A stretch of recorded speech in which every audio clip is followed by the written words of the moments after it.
እሺ ድንገት ተገናኝተን ነበር በላይቭ ላይ ማለት ነው። እሺ የሆነ ጥያቄ ጠይቆኝ ነበረ። ኢየሱስ ነው ወይስ ጊዜ ነው የሚበልጠው?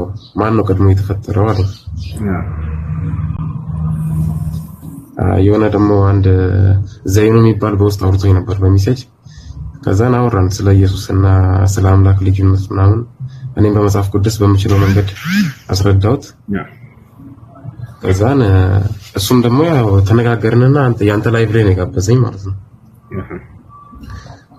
እሱ ጋር ገባረኝ። ከዛን እኔ አሁን ጥያቄ ፈጠረብኝ። አልተስማማንም ታውቃለህ። ከማሂር ጋር እያወራን ነበር። እኔ ያልኩት ኢየሱስ ነው ቅድሚያ የተፈጠረው።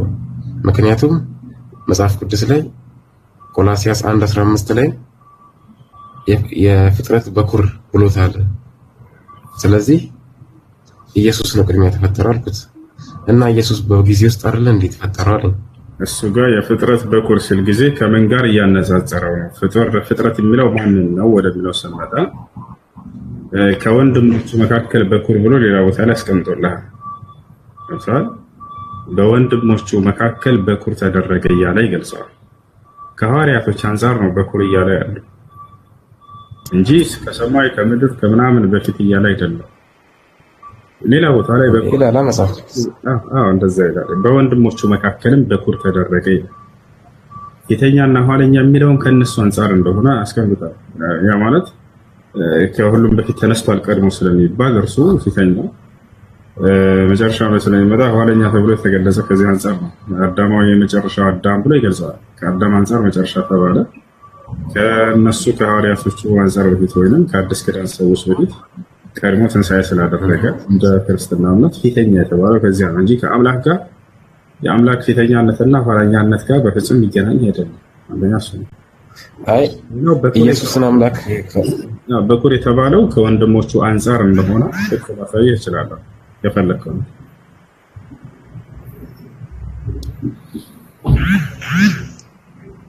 ከመጽሐፍ ቅዱስ ልታሳይ እንችላለን። ከመጽሐፍ ቅዱስ አሳያለሁ። በወንድሞቹ መካከል ከእነርሱ አንፃር ነው ማለት ከሐዋርያቶች አንፃር በኩር የተደረገ ከእነሱ አንፃር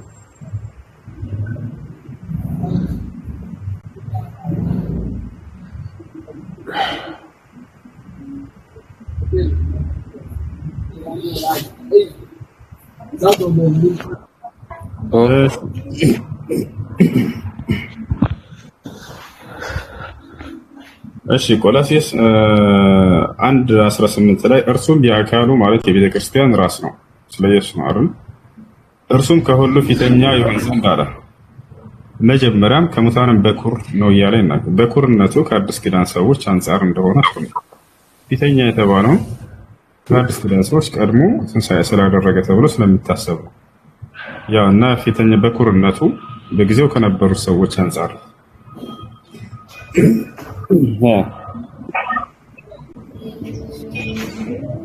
እሺ ሮቢ 8:9 ላይ ይሰማሃል? ይልማ እየሰማሁ ነው።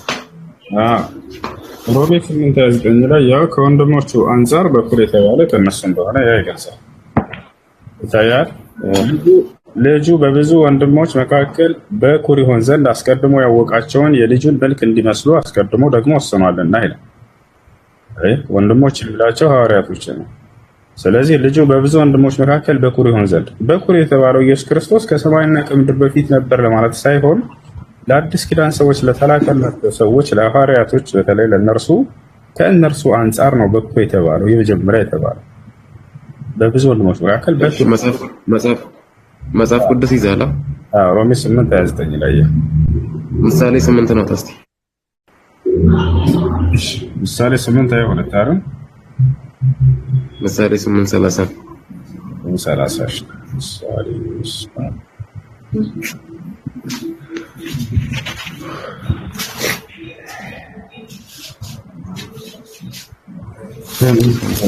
እሺ የዛን ጊዜ እኔ ዘንድ ዋና ሰራተኛ ነበርኩ፣ ዕለት ዕለት ደስ አሰኘው ነበርኩ፣ በፊቱም ሁልጊዜ ደስ ይለኝ ነበርኩ እያለ ይናገራል። እሺ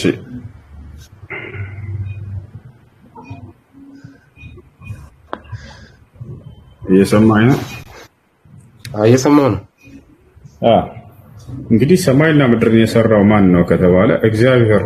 አሁን እዚህ ጋር እያወራ ያለው ስለ ሰማይ ስለ ምድር ፍጥረት አይደለም የሚያወራው። የዚያን ጊዜ እኔ በእርሱ ዘንድ ዋና ሰራተኛ ነበርኩ፣ ዕለት ዕለት ደስ አሰኘው ነበርኩ፣ በፊቱም ሁልጊዜ ደስ ይለኝ ነበር ይላል። እያወራ ያለው ስለ ጠቢቡ ሰለሞን ነው። ስለ እርሱ እየተናገረ ነው ያለው።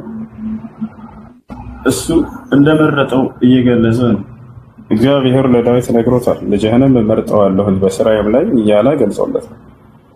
ስለሱ ነው። ማን ነው ታዲያ ሰማይና ምድርን የሰራው ከተባለ ኦሪት ዘፍጥረት ምዕራፍ 1 ቁጥር 1 እግዚአብሔር በመጀመሪያ ሰማይና ምድርን ፈጠረ ይላል። አሁን ያልተስማማነው ጉዳይ ምን እንደሆነ ታውቃለህ? እዚህ ምድር ላይ ኢየሱስ ከፍጥረቶች ሁሉ በኩር አይደለም፣ እሱም ጊዜ ይቀድመዋል የሚለው ነገር ነው እኮ። በኩር የተባለው ከወንድሞቹ አንጻር ነው ብሎ እኮ ጳውሎስ ራሱ ገለጸልህ። የሐዋርያት ሥራ ምዕራፍ 8 አንጻር ከወንድሞቹ አንጻር በኩር ነው እያለ ይገልጻል። ከወንድሞቹ ከነሱ ጋር ነው መጀመሪያ ማለት ነው። እዚህ ምድር ላይ ሰዎች ሳይፈጠሩ በፊት መጀመሪያ ላይ እንስሳት ነው የተፈጠሩት። መጀመሪያ ላይ እንደዛ የሚል የለም። አይደለም። ቆይ መጀመሪያ ምድር ማለት ነው ሰዎች ላይ ከመፈጠሩ በፊት ምን ነበር የሚመስለው? ኦኬ፣ እንደ ቁርአን ነው እንደ መጽሐፍ ቅዱስ? እንደ መጽሐፍ ቅዱስ።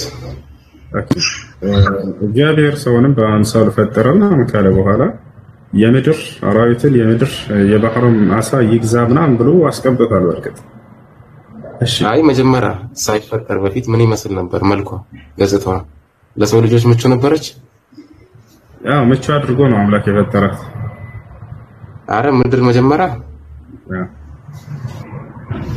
አረ ፀሐይ ነበር እንዴ? ምቹ አይደለችም ነበር የሚል አለ ነው። እነሱ እኮ ይነጋል ይመሽ፣ የዛኔ ይመሽ ይነጋ ነበር እንዴ? አዎ ቆይ አንዴ ላሳይ። በመጀመሪያ እነሱ ናቸው የተፈጠሩት፣ ሰማይና ምድር ናቸው የተፈጠሩት። ከዚያ በኋላ እነዚህን ነገራቶች በእነርሱ ላይ አደረገ። እሱ ላይ ጥያቄ ምንድን ነው ታዲያ? አይ እኔ አሁን ከልጁ ጋር ያልተስማማ ነው ኢየሱስ የተፈጠረው በጊዜ ውስጥ ነው። ስለዚህ ኢየሱስን ጊዜው ይቀድማል የሚለውን ሐሳብ ነው ያው ልመልስለት ነበር። ታውቃለህ፣ ልናወራ ስንል ምን አደረገኝ? እሱ አወጣኝ። አውራ ችግር የለውም። ኢየሱስ ክርስቶስ በጊዜ ውስጥ ነው የተፈጠረው፣ ጊዜ ይቀድመዋል። መጽሐፍ ቅዱስ ላይ አለ። እኔ ዛሬ ወለድኩህ ብሎታል። ዛሬ የሚለው ጊዜን አመላካች ነው አይደለ? ዛሬ ሲባል ጊዜ ትላንት ቀድሞታል። ገብቶሃል አይደል? እኔ ዛሬ ወለድኩህ ተብሎ ተገልጾለታል ኢየሱስ ክርስቶስ። አይ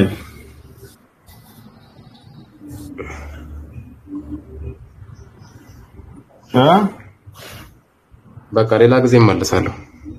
አውራንችም ለምን? ሰላም አለይኩም ወራህመቱላሂ ወአለይኩም ሰላም ወራህመቱላሂ ወበረካቱ። ይልማ ወጣ። እንዴት ናችሁ? ደህና ናችሁ? ያውና ይህን ተስፋ እግዚአብሔር በሁለተኛው መዝሙር ደግሞ አንተ ልጄ ነህ እኔ ዛሬ ወለድኩህ ተብሎ እንደተጻፈ ኢየሱስን አስነስቶ ለእኛ ለልጆቻቸው ፈጽመዋልና ይላል። ዛሬ በሚለው እንትን ውስጥ ኢየሱስ ክርስቶስ ገብቷል። ዛሬ ወለድኩህ ከተባለ ዛሬ የሚለውን አገላለጽ ትናንት ይቀድመዋል። ስለዚህ ኢየሱስ ክርስቶስ በጊዜ ውስጥ ነው የተፈጠረው። አንተ ትናንት ምን ባይቀድመው ራሱ ዛሬ ወለድኩህ ተብሎ የተገለጸ አካል ነው ኢየሱስ ክርስቶስ። ጅማሬው ኢየሱስ ክርስቶስ ጽንሱም ሆነ ሕይወቱ ከጊዜ በኋላ የተሰጠ እንደሆነ በዚያ ላይ መጽሐፍ ቅዱስ በደንብ ይገልጽልሃል። ሉቃስ ወንጌል ምዕራፍ 1 ቁጥር 31 እነሆ ትጸንሻለሽ ተብላለች። ጽንስ የሰው ልጅ መገኛ መጀመሪያ ነው። ስለዚህ ኢየሱስ ክርስቶስ በድንግል ማርያም ውስጥ የተጸነሰ እስከሆነ ድረስ የሆነ ጊዜ ቀድሞታል። በደንብ አድርጎ ነው የቀደመው ጊዜ። እሺ እኔ ካወቃችሁ የሆነ ጊዜ አቧንቢራን የጠራሁት ነበርኩና አሁን ወደ አዲስ አበባ ናምበር ቤት ገብቼ ትንሽ ብር ሰጥተውኝ መጥቼ ነበር። ሕክምናም ጀምሬያለሁ። ግን እንዳሉ ከሆነ ሰርጀሪ ምናምን ያስፈልጋል ብለውኛል። ግን እርግጠኛ ለመሆን በቃ ይሄን ውጤት አሰርቼ ሲመጣ ይሄን አሰራ፣ እዛ ደግሞ ይሄ ልክ አይደለም እኔ እንደፈለኩት አላነሱም አለ ዶክተሩ።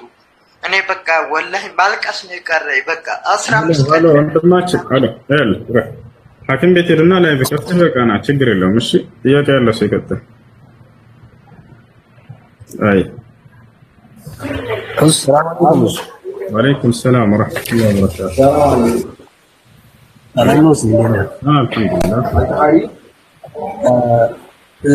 ይቅርታ አንተ ነበር ስለ ቀዳና ወልቀዳ ትንሽ ስላወዛገበ ነበር። አንተ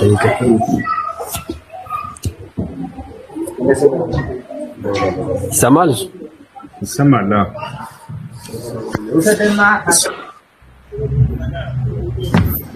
ቀዳና ወልቀደር የሚለው ላይ ነው ማለት ነው። አሁን አንዳንድ ሰዎች ምን ይላሉ መሰለህ፣ በቃ ኦልሬዲ አንድ አላህ ስለቀደረው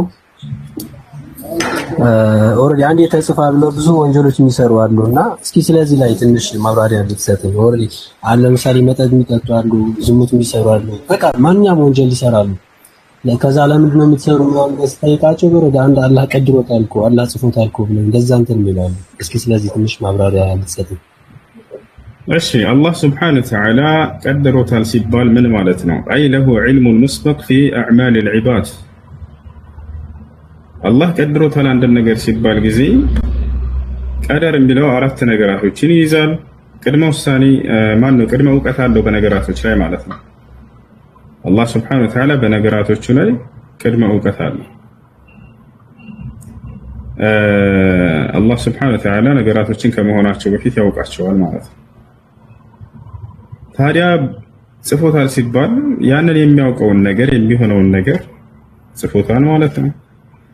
እንዲሆን የጻፈው ነገር አለ፣ ለሁለት ይከፈላል። እሱ እንደሚሆን የጻፈውን ነገር አለ። ምን ማለት ነው? እንዲሆን የጻፈው ነገር ማለት ለኛ ነፃ ምርጫ ፍቃድ ሳይሰጠን የጻፋቸው ነገራቶች አሉ። እንደሚሆን የጻፈው የተባለውስ ምንድነው?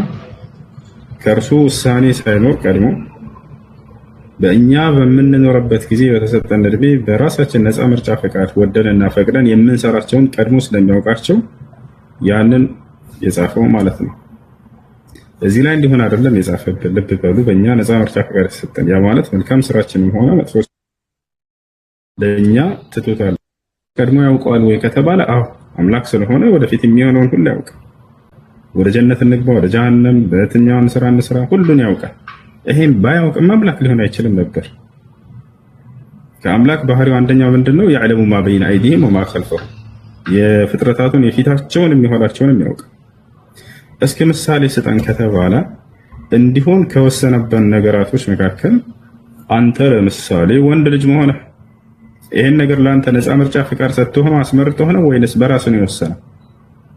መልስ። ሄሎ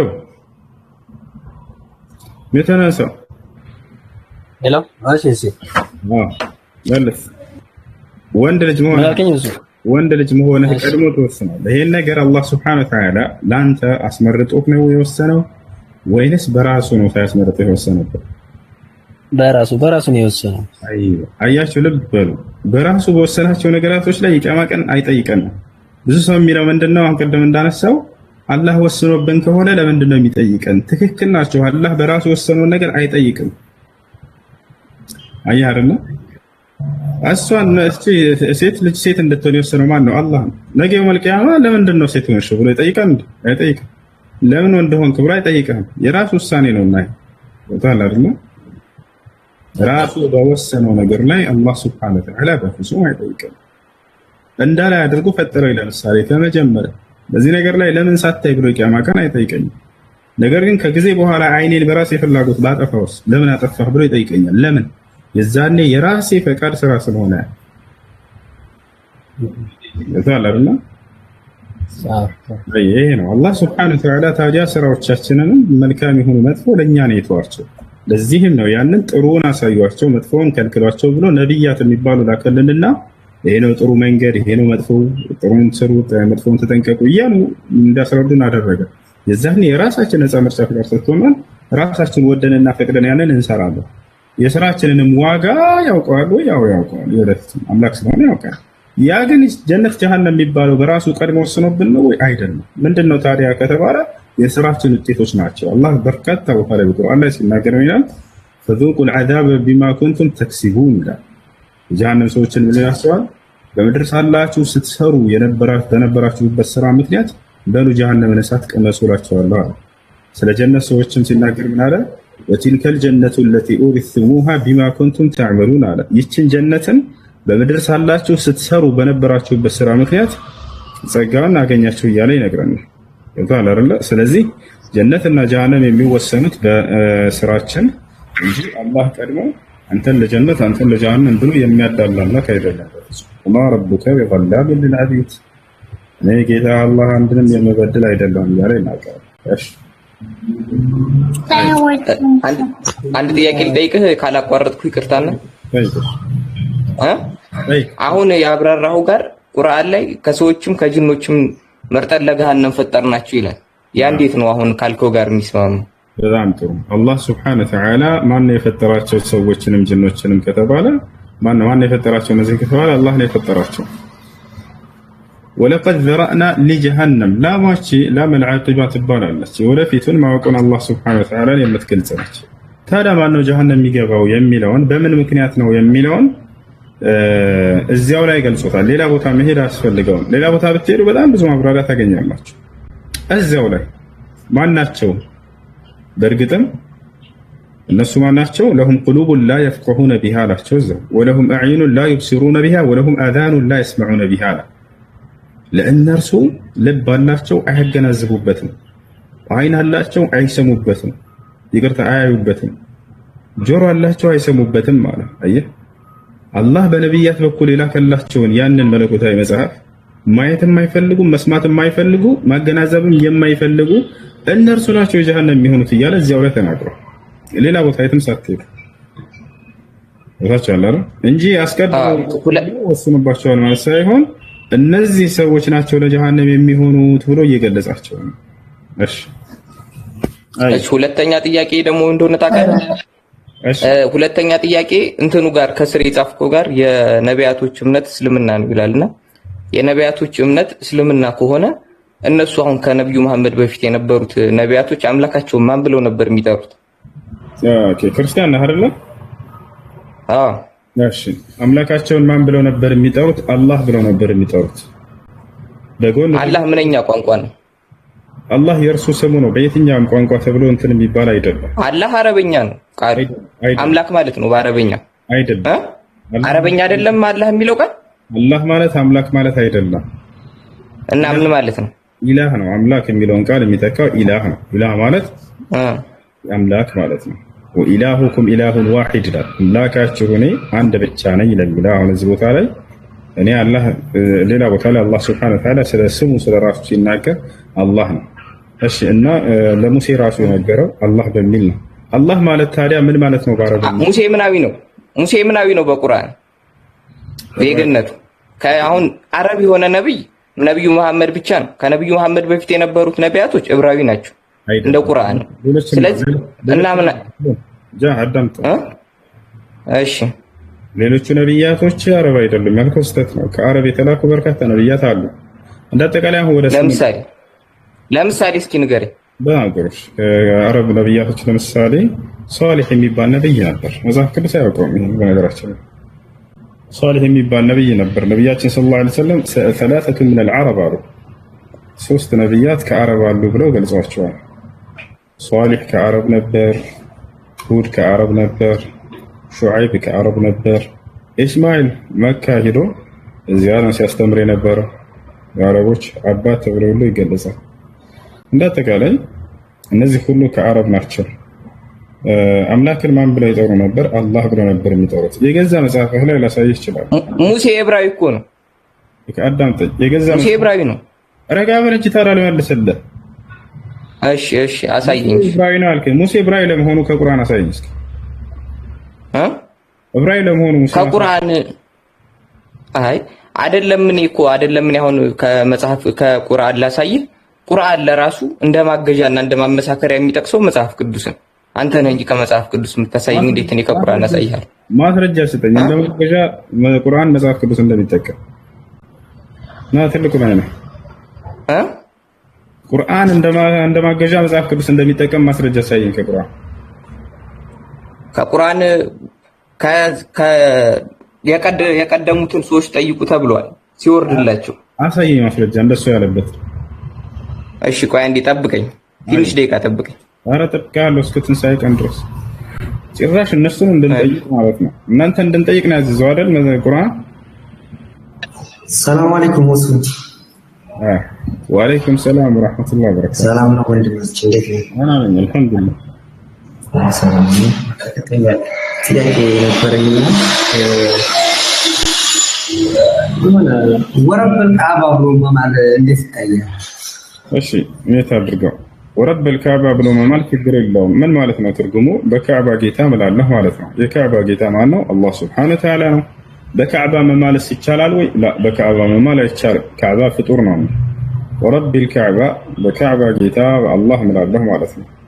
ፈልየዕቡዱ ረብ ሀዘል በይት ይላል አላህ ሱብሓነሁ ወተዓላ። የመካ ሰዎችን የዚህም ቤት ጌታ የሆነውን አላህን በብቸኝነት ይገዙ በላቸው ነው እና በካዕባ ጌታ ብሎ መማል በአላህ መማል ማለት ነው።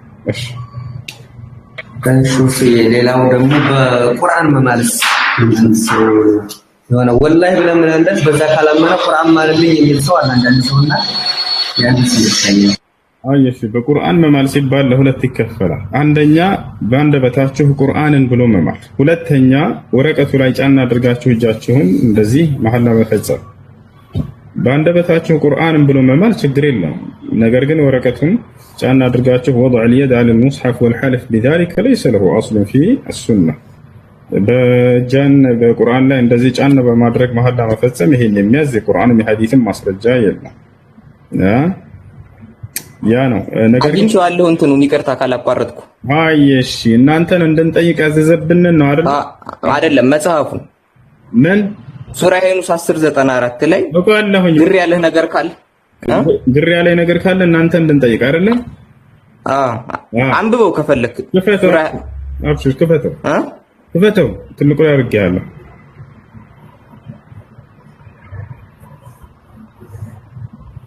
ግር ያለ ነገር ካለ እኛ እንድትጠይቁ ታዛችኋል እያለ ነው።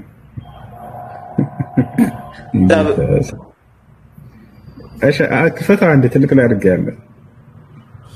ምን ይላል እንትኑ?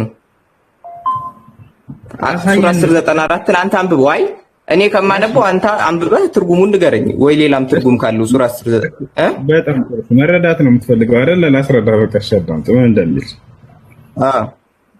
አይሽ አሁን አዳም እኔ በክርክር መልክ ምናምን ስላደረከው ነው ትልቁ ላይ ያለ አድርገህና አውጣ ያልኩህ። እንደዛ ስለማይል እኔ ስለማውቅ ነው። እሺ ለማንኛውም አንብብልህ አንቀጽ ምን ይላል ከተባለ فإن كنت في شك مما أنزلنا إليك فاسأل الذين يقرؤون الكتاب من قبلك لقد جاءك الحق من ربك فلا تكونن من الممترين إلى فإن كنت في شك بترتاري واستبتهون على مما أنزلنا إليك ودعان تبارد مولا من أدرك فاسأل الذين يقرؤون الكتاب من قبلك النزياك أنت بفيت مصحفون سينبو ينبروتن تأييك على لب بال ما لنا يالو كأنت بفيت بلو قلت أسو بفيت مصحف وين لو لسل هادام بليلا مثال الله تلا قلت ما لنا هذا كأرسو بفيت يالوتن تأييك اتبالو كتبالا بسورة الزخرف لله تناقره واسأل من أرسلنا من قبلك من رسلنا على محمد هو كأنت بفيت يلاقواتشون نبيات وچين ملائكتين وچين تأييك مالتنا بلو تناقر زي يتناقروا سلا نبيات وچين كأنت بفيت بلو قدساتشو يتاقيتواتشو نمتيقاتشو محمد በጣም ጥሩ ጥያቄ የታጊቶ ነው የሚጠይቃቸው ታዲያ ከተባለ ነብያችን ሰለላሁ ዐለይሂ ወሰለም ነብያትን ሁሉ በኢየሩሳሌም ወይንም በይተል መቅደስ ፍልስጤም የሚገኘው የነብያቶች መስጂድ በሆነው እዚያ ላይ አስነስቶላቸው ነበር። ሁሉንም ነብያት አግኝተዋቸዋል። ያገኛቸው ለናሙናነት ያቀል ጠቅሰውልናል ሐዲስ ላይ دخلت بيت المقدس فرأيت الأنبياء ኢየሩሳሌም መስጂድ ውስጥ ገባ ነብያትን ማግኘት እሺ የት ያድርጉት ነው صراحه ስለሆነ ሜሴጅ ሞቲን አገኘው ካንሳ ለሆነ ላይ ባገኘው አንድ ቤት አድርገሽ ገባህ ጃ። ስለዚህ ስለ ነብያቶች ነው እያወራ ያለው። ታዲያ አዎ፣ ግን አሁን አንተ ያልከው ነብይ ሆኖ ከቆየ በኋላ ነው እነዚህ ነቢያቶች ያገኙ። ይሄ ደግሞ ቁርአን በወረደለት ሰዓት የተነገረው ነው። ማን ነው እንደሱ ያለ? አይ እዛው ላይ ሲወርድለት ጥርጣሬ ካለው ከቀደሙት ነቢያት እንዲጠይቅ ነው። የቀደሙት ነቢያቶች ሐዲስ እንዳላቸው ታምናለህ አይደል? አሁን ተበርዟል አልተበረዘም ነው እንጂ ሐዲስ እንዳላቸው ታምናለህ። አላህ ራሱ እየተናገረ ካላ በላይ አንተ ልታውቅ ነው ነቢያቶችን ነው ያልኩት እያለ እየተናገረ አይ እኔ አዎ ነቢያቶቹ ሐዲስ ጽፈዋል አልጻፉም? ሐዲስን ስለመጻፍ አይደለም። የቀደመ ሐዲስ አላችሁ የላቸውም? እነዛ ከሱ በፊት የነበሩት ነቢያቶች እነሱን ጠይቅ ነው የተባለው፣ መጽሐፋቸውን አይደለም። የሚያነቡትን ጠይቅ ነው ያለው፣ አንባቢዎቹን አለ። የት ነው የሚያገኛቸው አንባቢዎች? አሁን እኮ አንተ ነብዩ ያለው ነብዩ መሐመድ ያለውን የምትነግረኝ ቁርአንን አንብበህ ነው አይደል? አዎ አዳምጠኝ። ስለዚህ እነዚህ ነብያቶችን ጠይቅ እንጂ ያለው ስለ መጽሐፍ አላወራም። ይዱና መጽሐፉን አንብቦ አይደለም ያለው። ገብቶሃል? የሚያነቡትን ጠይቅ አለ። የት ናቸው እነሱ ብለን ስናይ መጽሐፉ ላይ የት ያገኛቸዋል ብለን ጠይቅ። አንተ ጥሩ ጥያቄ። የሚያነቡት እኮ የነዛን ነቢያቶች እኮ ኪታብ እኮ ነው የሚያነቡት። የነዛን ነቢያት ኪታብ ስለተጻፈ ያን የሚያነቡ አይሁዳውያን ነበሩ። እነሱን አይደለም ያለው ነብያቶችን ነው እያልኩህ ነው። ማስረጃ ላሳይህ። አላህ ራሱ ሌላ ቦታ ላይ ፈታው እሱን መልእክተኞቼን ለማለት ነው። እሺ አይ አሁን እኔ እሺ ከተፈታ እንደዛ። አሁን ሁለተኛ ጥያቄ ደግሞ አሁን እዚሁ ጋር እንዳልከው የነቢያት እምነት ነው ላልከው አይሁዶች ነበሩ፣ ይሁዲዎች ነበሩ። አሁን ለምሳሌ ክርስትና አለ አይደል? ክርስትና ከመጣ 2000 ዓመቱ ነው። የለም ከዛ በፊት አሁን ክርስትና አለ ካለ ሰው ውሸት ነው። ልክ እንደዛ ከዛ በፊት የነበሩት እምነቶች ይሁዲዎች ናቸው የነበሩት፣ አይሁዶች ናቸው። አንድ አምላክ አለ ብለው የሚያምኑ ናቸው። በጣም ጥሩ። አይሁድስ ጊዜ ገደብ የለውም? በዚህ ጊዜ መጣ ተብሎ የሚታመን ነው ወይንስ ከአዳም ጀምሮ ነበር? አይ አይሁድ ተብለው የሚጠሩት ከይስሐቅ በኋላ ያሉት ናቸው አይደል? ይቅርታ ከአብርሃም በኋላ ያሉት ናቸው። አብርሃም ነው እንደ አባታቸው የሚቆጥሩት። ወይ አንድ አብርሃም አይሁድ ነበር አይደለም? ዕብራዊ ነበር እሱ። አይሁድ እኮ እንደ ዜግነት ነው። ስለዚህ ክርስትና ዕብራዊ ማለት ክርስትናም ሆነ አይሁድ በስም ላይ የተመሰረቱ ናቸው እንጂ ከአምላክ ዘንድ የመጡ ሃይማኖት እና ህግ አይደለም አይደል? ናቸው እንጂ እንዴት እንደዛ ልትል ቻልክ? በጣም ጥሩ። አይሁድ የሚለው ወደ ማን የሚጠጋ የሆነ ሃይማኖት ነው? ከማን የተያዘ? አይሁድ ማለት ሙሴ የሰጣቸውን ህግ የሚከተሉ ማለት ናቸው። ማለት እነዚህ ምንድነው? አይሁድ የሚለው የሃይማኖት መጠሪያ ነው ወይንስ የዘር መጠሪያ ነው? አይ እንትን ነው የሃይማኖት መጠሪያ ነው። ግን በሰዓቱ አምላክ የመረጣቸው ህዝቦች ነበሩ፣ በእነሱ እየተጠቀመ ነበር። እና አሁን ከነዛ ህዝቦች ውጭ የሆነ ዜጋ ካለ በጣም ጥሩ። አይሁድ የሚባል ሃይማኖት እንዳለ መጽሐፍ ቅዱስ ላሳየህ። እሺ ላሳየህ አንዴ። አይ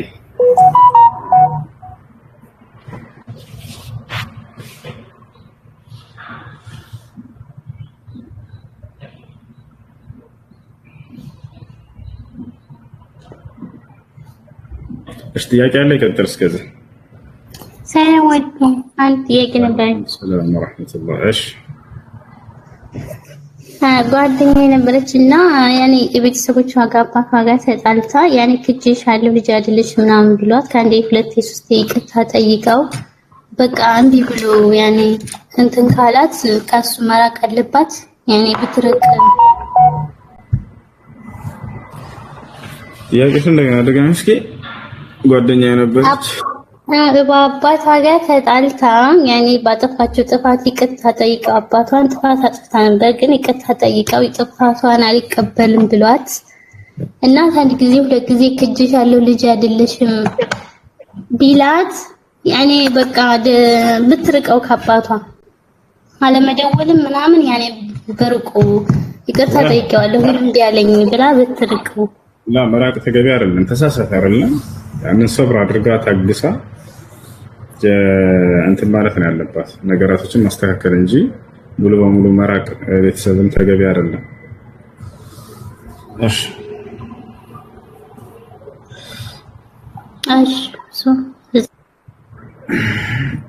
እሺ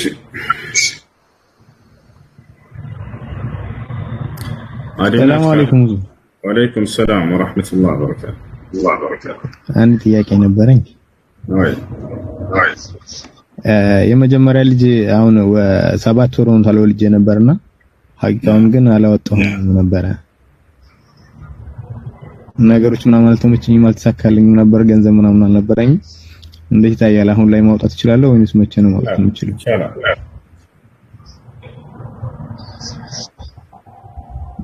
እሺ በፈለኩበት ጊዜ ማድረግ እችላለሁ። አሁን ህጉን ተከትዬ በላጩ ሐዲሱ ላይ እንደመጣው በሰባተኛው ቀን የሚል ነብያችን ሰለላሁ ዐለይሂ ወሰለም ሐዲስ ላይ ሲናገሩ ምን አሉ? ኩሉ መውሉድን ሙርተሃኑን ቢዐቂቀቲህ ይዝበሑ ሊሳቢዒህ ወዩሕለቁ ወዩሰማሉ።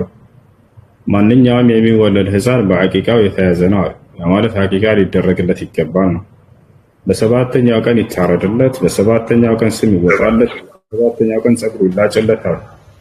ይህን ማድረግ ያልቻለ ግን በየትኛውም የእድሜ ጊዜ ላይ ቢሆን በቻለበት ጊዜ ሐቂቃ ማድረግ ይችላል። መርሐባሽ ኢንሻአላህ ስለምን ያለ ይጠብቀን። እሺ ቴንክ ዩ የነበር እስካሁን ተናል። እሺ አገኘ አገኘ ገላትያ 1:14 ላይ ኦኬ አይሁድ አምላክ የደነገገው ሃይማኖት እንደሆነ ይገልጻል። ገላትያ 1:14 ምን ይላል? አንብበው እስኪ።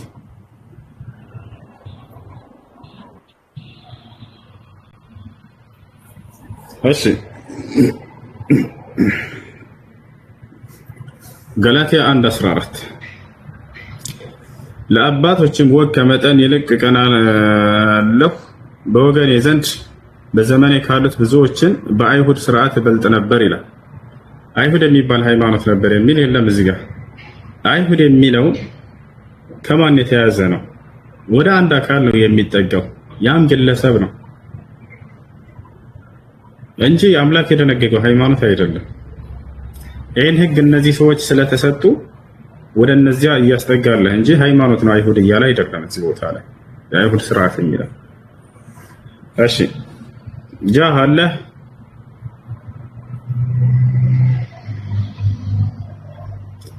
እሺ የለም። ባጭሩ አምላክ በየትኛውም ነብይ በኩል አይሁድ የሚባልን ሃይማኖት ተከተሉ ብሎ አላዘዘም። አምላክ በየትኛውም ነብይ በኩል ክርስትና የሚባልን ሃይማኖት ተከተሉ ብሎ አላዘዘም። ገብታችኋል አይደለ? አንድም ነብይ ልክ እንዲሁ ህዝቦችን እናንተ ክርስቲያን ሆኑ ብሎ ያዘዘበት አንድ ቦታ ላይ የለም። አንድ ነብይ እኔ ክርስቲያን ነኝ ብሎ ያዘዘም የለም፣ የተናገረ የለም። እነዚህ ሃይማኖቶች ከአምላክ ዘንድ መጀመሪያ አይሁድን እንጨርሰውና ስለ ክርስትና ሳያለሁ። መጀመሪያ አይሁድን እንጨርሰውና አሁን የሰጠሁን ጥቅስ በእንግሊዘኛው ብታወጣው ስርዓት የሚለው ሪሊጅን ነው የሚለው። አማርኛ ያው ሰዎች ናቸው የተረጎሙት፣ በቻሉት አቅም ነው የሚተረጉሙት ቃሉ። እሺ አውጣውና አምላክ የደነገገው ሃይማኖት እንደሆነ አሳየን እስኪ። ያላህ አምላክ የደነገገው መሆኑንማ ሃይማኖት መሆኑን መጀመሪያ ተስማማ። ሃይማኖት መሆኑን ከተስማማ ወደ እንትኑ ሊሄድልን። ሃይማኖት ማለት መመሪያና ህግ ማለት ነው፣ ሰው እንዲመራበት የተሰጠ ህግ። ማስረጃ ምንድን ነው? ሃይማኖት ማለት መመሪያና ህግ አምላክ የደነገገ እኮ ነው። ሃይማኖት ብሎ ማለት ከሰዎች ዘንድ የሚሰራ ነገር አይደለም። አምላክ አይሰራም በሰዎች። ለሙሴ ህጉን የሰጠው እሱ ነው። 234 በላይ ህግ ሰጥቶታል ለሙሴ። ያ ህግ ነው። ህጉን ስለመስጠት አይደለም ጥያቄ ይወጣል። ህጉ እኮ ነው ሃይማኖት ማለት። ምን አለው ሌላ? አሁን እስልምና ስትል አሁን ለምሳሌ አንተ ይቅርታ እንዴ አሁን ለምሳሌ አንተ አዳምጠኝ ምን ነው? እሺ ሰጥቶታል አልተሰጠውም አይደለም ጥያቄ። አሁንም ያመጣው ስለ ህግ መሰጠቱ ነው። እሱ ሳይሆን ጥያቄ በተሰጠው ህግ ውስጥ አይሁድ ሁሉ አምላክ አዟል ወይ ነው? ከአምላክ ዘንድ ነው ያ ህግ የመጣው። በመጣው አምላክ አይሁድ ሁሉ ወይንም ክርስቲያን ሁሉ ያዘ ብሎ ያዘበት ቦታ አለ ወይ? ያው ህጉን የሰጣቸው ለምንድን ነው? እንዲታዘዙት እኮ ነው እኮ እንዲታዘዙት ነው። በዛ በትዕዛዙ ውስጥ አይሁድ ሁሉ ወይንም ክርስቲያን ሁሉ ብሎ አዟል ወይ? ዋጭሩ አይሁድ ሁሉ ክርስቲያን ሁሉ ማለት ምን አስፈለገ? አንድ ሰው ህግ ተሰጠው አይደል? ህግ ከተሰጠው እኮ በዛ መንገድ ይሄዳል። ህጉ የተሰጣቸው በዛ መንገድ እንዲሄዱበት አይደል? አሁን ስለ ህግ አይደለም ጥያቄው። ህግ ተሰጥቷል ተሰጥቷል ሳይሆን ጥያቄው በዚህ በሰጠው ህግ ውስጥ እነዚህን ሃይማኖቶች አዟል ወይ አምላክ? አይሁድ ሁሉ ወይ ክርስቲያን ሁሉ ብሏል ወይ? ለምሳሌ ልንገርህ። እኛ ይሄ ህግ ተሰጥቶናል፣ የቁርአን ህግ አይደለ? በዚህ በተሰጠን ህግ ውስጥ ሙስሊም ሁኑ ብሎ አምላክ ራሱ አዞናል። ልክ በዚህ አንጻር በመጽሐፍህ ላይ በተሰጠ ህግ ላይ ክርስቲያን ሁኑ ወይንም አይሁድ ሁኑ ብሎ ያዘዘበት ቦታ አለ ወይ? ባጭሩ ክርስቶስን ተከተሉ ነው የተባለው። ክርስቶስን መከተል ማለት ክርስቶስን ከተከተልክ ክርስቲያን ነህ። ክርስቲያን ማለት እኮ ክርስቶስን የሚከተል ነው። በቃ ክርስቶስን የክርስቶስን አስተምሮዎች አለ አይደል? እሱን አይደለም አንድ እሱ አይደለም ጥያቄ። ክርስቲያን ሁኑ ብሎ ያዘዘበት ቦታ አለ የለም? መጀመሪያ ከሱን ጀምር። አለ ነገርኩህ እኮ ክርስቲያን ሁኑ። አሁን ለምሳሌ አንድ ሰው አለ። አሁን ለምሳሌ ነው ያለው አይደል? እኔ በቀን 5 እሺ፣ አንዴ ስማኝ። እሺ፣ አንዴ አስጨርሰኝ። እኔ አሁን ለምሳሌ በቀን 5 ከሰገድኩኝ እስልምና የሚያዛቸውን መንገዶች ካደረኩኝ እስላም ነኝ። ልክ እንደዛ ህግ እስከተሰጠ አይደለም። ማን ነው እንደሱ ያለው? የእስልምና ህጎች ብከተልም እኔ ሙስሊም አይደለሁም ወይንም እስልምና የሚለውን መጠሪያ አልፈልግም፣ ግን ዝም ብዬ ሰግዳለሁ ቢል ሰውየው እስላም አያደርገውም። ያ እንደናንተ ሊሆን ይችላል። እንደኛ ደግሞ ክርስቲያን ወይ አይሁድ ወይ ምናምን ያ ሰዎች ሊሉ ይችላሉ። ከዛ ውጭ ግን መጽሐፍ ቅዱስን አንድ ሰው እስከተከተለ ድረስ በቀጥተኛው መንገድ ያንን አምላክ እየተከተለ ነው ማለት ነው። አምላክን እየተከተለ ስለመከተሉ አይደለም ጥያቄ። አሁንም ልብ በል፣ ይሄን የሃይማኖት መጠሪያ ስሙን አምላክ ራሱ ሰይሞታል ወይ ነው ጥያቄ። ክርስቲያን የሚለው የለም አይደለም። መሰየም ክርስቲያን የሚለው ቃል ሁላ መሰደቢያ ነው። በሰዓቱ ኢየሱስ ክርስቶስን ስለተከተሉ ነው ሰዎች ክርስቲያን ያሏቸው። አይሁዶች ናቸው የጠሯቸው የኢየሱስ ክርስቶስ ተከታይ ስለሆኑ እንጂ እነሱ ወይ ኮርተውበት ምናምን ለራሳቸው ያወጡት ስም አይደለም። በጣም ጥሩ። ስለዚህ አምላክም የሰጠን ስም አይደለም። በጣም ጥሩ፣ እናመሰግናለን። እሱን ነው የፈለኩት። ወደ እስልምና ስትመጣ ግን አምላክ ራሱ ነው ከእኔ ዘንድ አደራ ማንም ሰው ሙስሊም ሳይሆን እንዳይመጣ ብሎ ራሱ ያዘናል። ወላ ተሞቱነ ኢላ ወአንቱም ሙስሊሙን ይላል። አደራ ሙስሊሞች ናቸው እንጂ እንዳትሞቱ ይላል። ነብያቶችን ባንደበታቸው እኛ ሙስሊሞች ነን ሲሉ እንሰማቸዋለን። ኑህ ምን አለ? ወአን አኩነ ሚነል ሙስሊሚን አለ። ኑህ ራሱ ሲናገር ቅድም ባመጣው ሱራ ዩኑስ ላይ እኔ ከሙስሊሞች እንደሆን ታዝዣለሁ ይላል። ያዕቆብ ለልጆቹ አደራ ልጆቼ ሙስሊሞች ሳትሆኑ እንዳትሞቱ ይላቸዋል። ወላ ተሞቱነ ኢላ ወአንቱም ሙስሊሙን አላቸው። ሙስሊሞች ሆናችሁ እንጂ እንዳትሞቱ ይላቸዋል። ሐዋርያቶች ቃል በቃል ራሳቸው ሌላ ሰው አይደለም ያላቸው ራሳቸው እኛ ሙስሊሞች ነን ሲሉ እናያቸዋለን። ወኢዝ አውሐይቱ ኢለል ሐዋርይን አን አሚኑ ቢ ወቢረሱሊ ቃሉ አመና ወሽሀዱ ቢአንና ሙስሊሙን። ሐዋርያቶች እኛ ሙስሊሞች ነን ሲሉ እንሰማቸዋለን። ሐዋርያት የምትለኝ ኢየሱስ ክርስቶስን ተከታዮች ነው? አዎ። አንተ ከቁርአን ነው የምትነግረኝ? አሁን የምትጠቅስልኝ ነው መጽሐፍ ቅዱስ ላይ ነው? አዎ፣ በቁርአን ላይ ቃል በቃል ሐዋርያቶች የክርስቶስ ተከታዮች እኛ ሙስሊሞች ነን ይላሉ። አሁን ለምሳሌ አንድ ነገር ልንገር። አሁን ለምሳሌ የሆነ ወንጀል ቢሰራ እና ፍርድ ቤት ላይ ብትሄድ ማለት ነው ምስክር ትጠየቃለህ አይደል? እውነት ነው። ከዛ ምስክር የአይን ሊሆን ይችላል፣ በጆሮ የሰማ ሊሆን ይችላል፣ ከሰው የሰማ ሊሆን ይችላል። ሁሉም ምስክርነቶች ተቀባይነት አላቸው። እና አሁን አንተ እየነገርከኝ ያለው ስለ ኢየሱስ ክርስቶስና በሰዓቱ ስለነበሩት ሐዋርያት ነው። አሁን መጽሐፍ ቅዱስን የጻፉት ሰዎች አሁን የኢየሱስ ክርስቶስ ታሪክ የተጻፈው 4 ወንጌል ላይ ነውና ሐዋርያት ናቸው የጻፉት፣ በአይናቸው ያዩ ማለት ነው።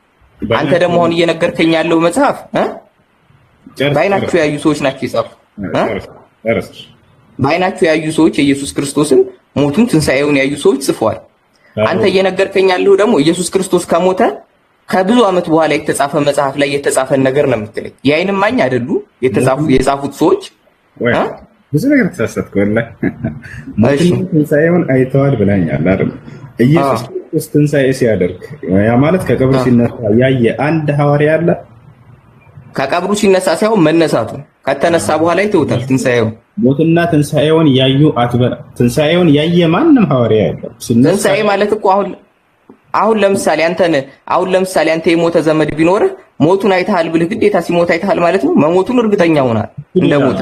ቀብሩም ላይ ልትገኝ ትችላለህ። እንዴት ነው እያወራን ያለ ነው? ይሄማ የሚሆን ነገር እኮ ነው፣ የታወቀ ነገር ነው። አንተ ሞቶ ተነስቷል ክርስቶስ ትንሣኤ ሲያደርግ ያየ አንድ ሰው ልታመጣልኝ አትችልም። ከሐዋርያቶች ማንም የለም። ሰምተው ነው እነሱ ራሱ የጻፉልህ። በስማ በለው ነው። መነሳቱን አይተዋል። ተነስቶ ተገልጦላቸዋል። ከተነሳ በኋላ ከሞት ያዳምጠኝ። አሁን ጥያቄው ከዛ በኋላ ስላለው አለ ሲነሳ ትንሣኤ ሲያደርግ አይተዋል ወይ ነው ጥያቄው። ያየ የለም። እዚህ ላይ ጊዜ አትፍጭ። ማንም ያየ የለም። ሐዋርያቶች አላየም ሲነሳ። እሺ ወደ ዋና ሐሳብ ሂድ። ሲነሳ አላየም እና አሁን እየነገርኩ ያለሁት እና አሁን ይሄን ታሪክ ማለት ነው የጻፉት እነሱ ናቸው። የአይን እማኞች ናቸው። ኢየሱስ ክርስቶስ በምድር ላይ መኖሩ ሲሰቀል አይተዋል። ሌላውን ሽቶ ትንሣኤውን ሲሰቀል አይተዋል እነዛ ሰዎች። እሺ እነዚህ መጽሐፍ ቅዱስን የጻፉት ሰዎች ይህን ሁሉ ክስተት አይተዋል ነው አይደለ? አይተዋልና ያየ ነው። ነብዩ መሐመድ ደግሞ ሰለላሁ ዐለይሂ ወሰለም አላዩም። ስለዚህ የምስክርነቱ የእነርሱ በላጭ ነው እያልከኝ ነው አይደል? ባጭሩ በጣም ጥሩ። ብዙ ነገር ላስረዳህ ከዚህ ውስጥ አንደኛ ነብዩ መሐመድ ሰለላሁ ዐለይሂ ወሰለም የዛኔ የዓይን እማኝ ነበሩ አይተዋል ወይ ለሚለው ትክክል ነው፣ አላዩም እርሳቸው አንተ በመጣህበት ሚዛን ማለት ነው። ግን ይሄን ቃል የገለጠላቸው ሁሉን የሚያውቅ የሆነ አምላክ ነው። አምላክ ደግሞ ስላለፈው ሁሉ የሚያውቅ ነው። አላህ በቁርአን ላይ ቁል አንዘለሁ الذي يعلم السر في السماوات والارض ይላል። ሙሐመድ ሆይ ይሄን ቁርአን በሰማይ በምድር ያለን ድብቅ ሚስጥርን የሚያውቅ ከሆነው ከአምላክ ዘንድ ተወረደላችሁ በላቸው ይላል። ገብቶሃል አይደል? يعلم ما بين أيديهم وما خلفهم እኔ ፍጥረታቶችን ሁሉ የኋላቸውንም የፊታቸውንም ሁሉ አውቃለሁ የሚል አምላክ ራሱ ነው የገለጠው። ገብቶሃል አይደል? የአምላክ ምስክር እንጂ እርሳቸው ይዘው የመጡት ከራሳቸው ቢሆን ኑሮ ትክክል ነው። በዮሐንስ በክርስቶስ ጊዜ አልነበሩም እርሳቸው ከክርስቶስ በኋላ ከ600 ምናምን ዓመት በኋላ ነው የመጡት። የራሳቸው ምስክር አይደለም። ይሄ ግን አምላክ ራሱ ገባኝ። አይ አሁን አምላክ ሲገልጽላቸው ይቅርታ ገባኝ። አምላክ ነው የገለጸላቸው አልክና አምላክ በነቢያቱ እስከ ሲናገር ቆየና ሐዲሶችንም ሲያወርድ ቆይቶ መጨረሻ ላይ ምን ችግር ስላለ ነው እነዛ ሁሉ ሐዲሶች ተበርዘዋል ተብሎ ቁርአን የመጣው? ለምን እነዛ ተቀባይነት አጡ? ምን አዲስ የተለየ ነገር? አሁን ለምሳሌ በመጽሐፍ ቅዱስ ሁሉም ነቢያቶች ሲመጡ አዲስ ነገር ይዘው መጥተዋል። ነብዩ መሐመድ ሲመጡ ምን የተለየ ነገርም ይዘው መጥተው ነው የኔ አሁን ጥያቄ። ምን የተለየ ነገር ይዘው መጡ? ምንስ የተበላሸ ስርዓት ነበር መጽሐፍ ቅዱስ ውስጥ? በጣም ጥሩ። የተበላሸው ትልቁ ስርዓት በነብያት ትምህርት አምላክ ትምህርት ከነብያት መካከል አንድ ነብይ የሆነውን ክርስቶስን አስመለኩ። የሃይማኖት ሰዎች ነን የሚሉ ሰዎች ትልቁ ስህተት የሰሩት ይሄ ነው። በነብያት መጽሐፍ ቅዱስ አምልኩ ይላል ኢየሱስ ክርስቶስን አንድ ጊዜ እኮ ስለማይልክ ነው እነዚህ ሰዎች አምልኩ ያልተባሉትን አካል እያመለኩ አገኟቸው። በዚህ ጊዜ ነብያችን ወደ መጽሐፍ ቅዱስ ስህተት ገና ልመጣልህ ነው። ወጣላ አይደለ? ወርስ መጣልህ። አሁን እዚህ ቦታ ላይ ከነብያት መካከል አንድ ነብይን በነብያት ትምህርት ስም የነብያትን መጽሐፍ ይዘናል ብለው ክርስቶስን ያስመልካሉ። አሁን ለምሳሌ እኔ አላመልክም። ቆይ ልነግርህ እኮ ነው። አሁን አንተ ያልገባህ ነገር ስላለ ነው። አሁን ለምሳሌ እኔ ያለሁ አላመልክም። መጽሐፍ ቅዱስም አምልኩም እንደዛ አይልም። ኢየሱስ ክርስቶስንም አምልኩም አይልም። መጽሐፍ ቅዱስ የሚለው እግዚአብሔር አምላክ አንድ አምላክ ነው፣ አንድ ነው። ረሱልም ታለሽ በቃ አንተ ምንድነው እምነትህ? ጆቫ ነህ? እኔ ጆቫ ነህ?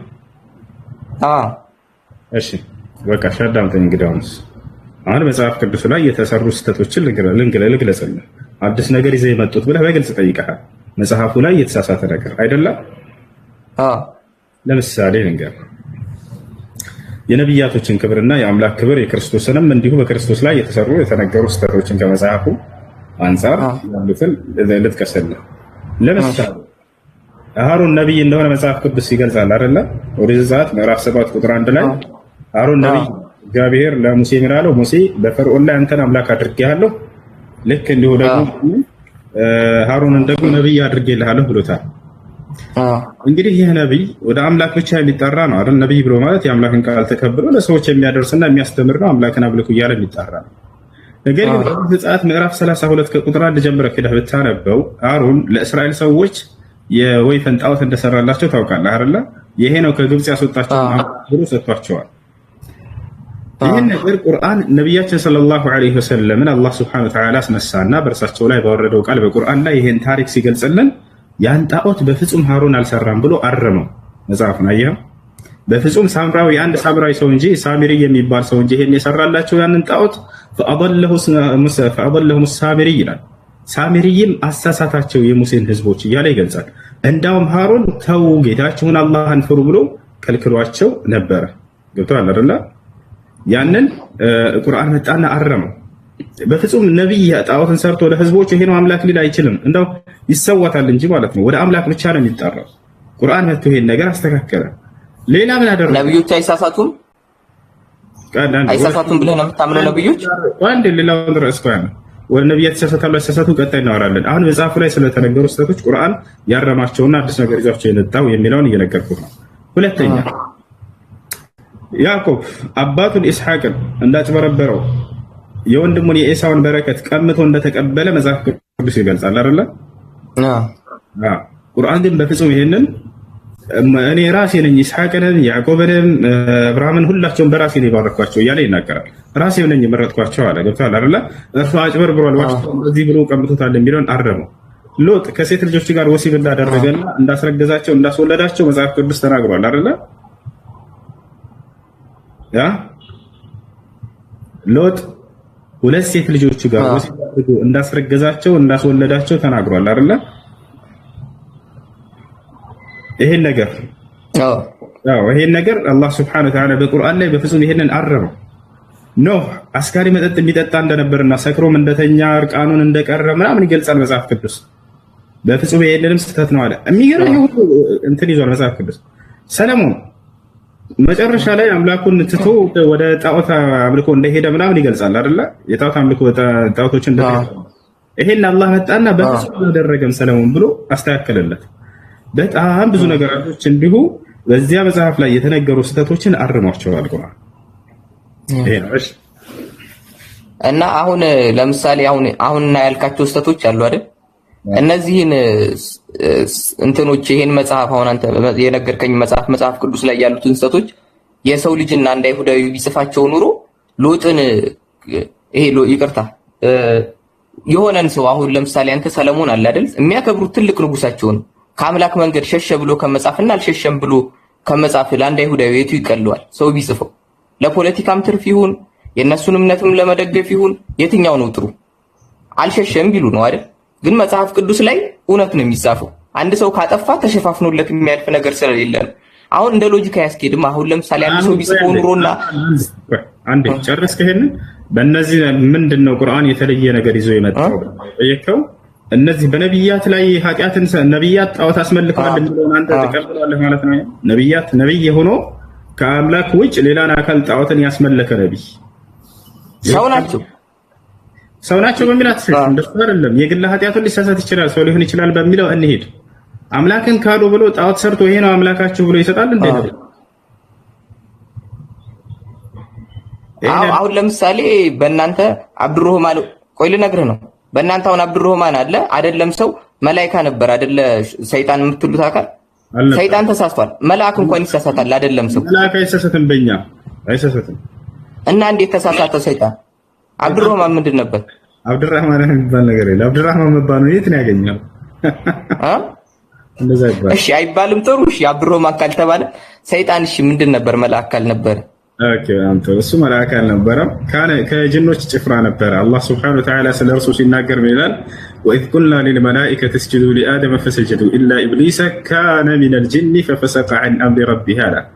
እርሱ ከጋኔን ጭፍራ ነበር፣ ከጌታውም ከአላህ ትእዛዝም አመፀ እያለ ገለጸው። መልአክ አይሳሳትም። እኛ ጋር መልአክ እንደማይሳሳት ማስረጃ በርካታ ቦታ ላይ አላህ ሲናገር ምን ይላል? ላ ያዕሱን አሁን የቀሩት ይሆናሉ። አሁን እሱ ታዲያ መልአክ አልነበረ ምንድን ነው የሚባለው? ተፈጥሮ ሰውም አልነበረም መልአክም አልነበረም። ከጅኖች ጭፍራ ነው እሱ፣ ከጅኖች ጭፍራ ነው እሱ እያልኩህ ነው። አላህ ራሱ ቃል በቃል ከጅኖች ጭፍራ ነው እያለ እየገለጸ ነው። አመፀ ጌታው እያለ ይናገራል እንጂ መልአክ አይደለም። ጅን የሚባሉት ያመፁ መልአኮች አይደሉም ማለት ነው። እስከዛሬ ጅን አይደሉም? ለራሳቸውን የቻለ ፍጥረት ያላቸው እንትኖች ናቸው። አዎ ራሳቸውን የቻሉ ፍጥረት ናቸው። መላእክቶች ከብርሃን ነው የተፈጠሩት፣ ጅኖች ከእሳት ነው የተፈጠሩት። አፈጣጠራቸው ራሱ ይለያል፣ ባህሪያቸውም ይለያያል። መላእክቶች ነፃ ምርጫ ፍቃድ የሚባል የላቸውም። ሁሌ ጽድቅ ነው የሚያደርጉት፣ ኃጢአትን አይመርጡም፣ አያደርጉም። ጅን ግን እንደኛ እንደ ሰዎች ነፃ ምርጫ ፍቃድ አላቸው። ለዚህ ነው ያ ሰይጣን የራሱን ነፃ ምርጫ ፍቃድ ተጠቅሞ አምላክን አምጾ ይወጣል። እሺ አሁን ያልከውን ጥያቄ መልሰልኛል። ለምን እንትን እንዳለ ምን አዲስ ነገር ይዞ መጣ ያልኩህን መልሰልኛል። ያው በራስህ አረዳድ አንድ ጥያቄ ልጨምር ሰዓት ካለ። አይሽ አሁን በእንትን በቁርአን መሰረት ሁሉም ነቢያቶች ያው እንደ እንትን ላይ ያጠፉ ይችላሉ አልክ። የሆነ አይነት በደል ሰርተው ይሄን ጣዖት አምልኩ ወይ ምናምን ላይሉ ይችላሉ፣ ግን እንደ ግለሰብ ሊያጠፉ ይችላሉ አልክ። እንደ ግለሰብም ሁሉም አጥፍቷል። በቃ የሆነ አይነት ችግር ይኖርባቸዋል። እሱን ያልኩት ከአንተ እምነት አንፃር ነው። እሺ እንዳንተ ልሄድልህ በሚለው ነው። እንደ እስልምና አይደለም። ነብያቶችን አላህ Subhanahu Wa Ta'ala ከታላላቅ ኃጢአትን ከማድረግ ጠብቋቸዋል። አዎ ጠብቋቸዋል፣ ግን ሙሉ ለሙሉ ንጹህ አይደሉም። ንጹህ ናቸው። እነሱ ንጹህ ናቸው። ነቢያቶች ንጹህ ናቸው። ያው የሆነ ህግና ስራ ሳይመጣ አንዳንድ ስህተት ሊሳሳቱ ይችላሉ። ያንን ግን አታድርግ የተባለውን አንድ ነብይ በፍጹም አያደርግም። አታድርግ ተብሎ ከዚያ ሊያምጽ አይችልም። ጥሩሽ ሊያምጽ አይችልም። አሁን እንደዛ ሊያስመልክ ምናምን አይችልም። እኔ ልመጣልህ የፈለኩት እስካሁን ካወራነው አንፃር አይደለም፣ ሌላ ሐሳብ ነው ልጠይቅ የፈለኩት። በቁርአን ውስጥ ምንም አይነት ኃጢአት ማለት ነው ላሳይህም ስለምችል ጠቅሼ ሙሉ ለሙሉ ኃጢአት ያልሰራ ነብይ ኢሳ ነው እንደናንተ። ሌሎቹ ሁሉም ኃጢአት ሰርተዋል። ላሳይህ ይችላል። እሺ ስለዚህ እንደሱ ካልከኝ ታሳይኛለህ። እኔ ጥያቄ ጥያቄ እሺ يحيى من ኃጢአት ሰርቷል? يحيى من ኃጢአት ሰርቷል? ምንም ኃጢአት ሰርቷል ሳይሆን እንዳልሰራም ማስረጃ የለኝ። ይስራም ማስረጃ የለኝ። ስለዚህ አላቅም፣ በሱ እርግጠኛ አይደለሁም። በሱ ልታመን አልችልም። ስለዚህ ሁሉም ሰርተዋል አትበል። የኢሳን ግን አሳይ፣ ችግር የለውም። ምን እንደምትልም አውቃለሁ። ኢሳ ምንም እንዳልሰራንም ማሳየህ? ኢሳ ምንም እንዳልሰራ ላሳየህ? እሺ አሳይ። እሺ አንዴ ጠብቅ። ጥያቄዎች ላይ እንትን አትበል። እሺ አለ ያመጣ የሚፈልገው ወለም يذكر ذنبا من حديث ما ችግር የለውም። ወዴት እንደምትሄድ አውቀዋለሁ። እሺ ጥያቄ አላስከትል። ጥያቄ አላስከትል።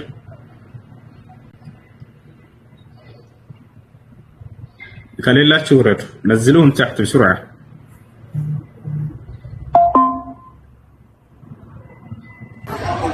ጥያቄ ነበረኝ እሱ። እሺ ጥያቄ ምንድነው? ሰላም ነው? በመጀመሪያ ደህና አልሐምዱሊላህ። እንዴት ነው? አማን ነው፣ ደህና ነኝ። እሺ እና አንድ ትንሽ ግራ ያጋባኝ ነገር ነበረ በባይብል ላይና ትንሽ እንድታብራርልኝ ፈልጌ ነበር። እሺ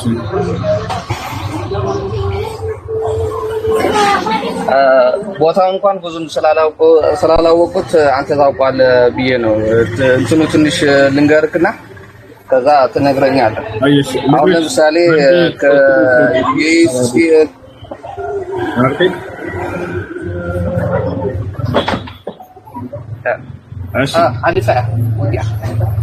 በኢየሱስ ክርስቶስ ጥያቄ ነበረኝና ተሰቅሎ ምናምን ከተባለ ወደ መዛሙርቶቹ ይሄድና ከዛ ምግብ እንዲሰጡት ምናምን ይጠይቃቸዋል። ከዛ ይሰጡትና እጁና የጎኑ ምናምን ያሳያቸው ነበር። እሱ ያሳየውን ምክንያት የመስማሩ ቀዳዳ ለማሳየት ነው ወይስ ትንሽ ስላልገባኝ ነው?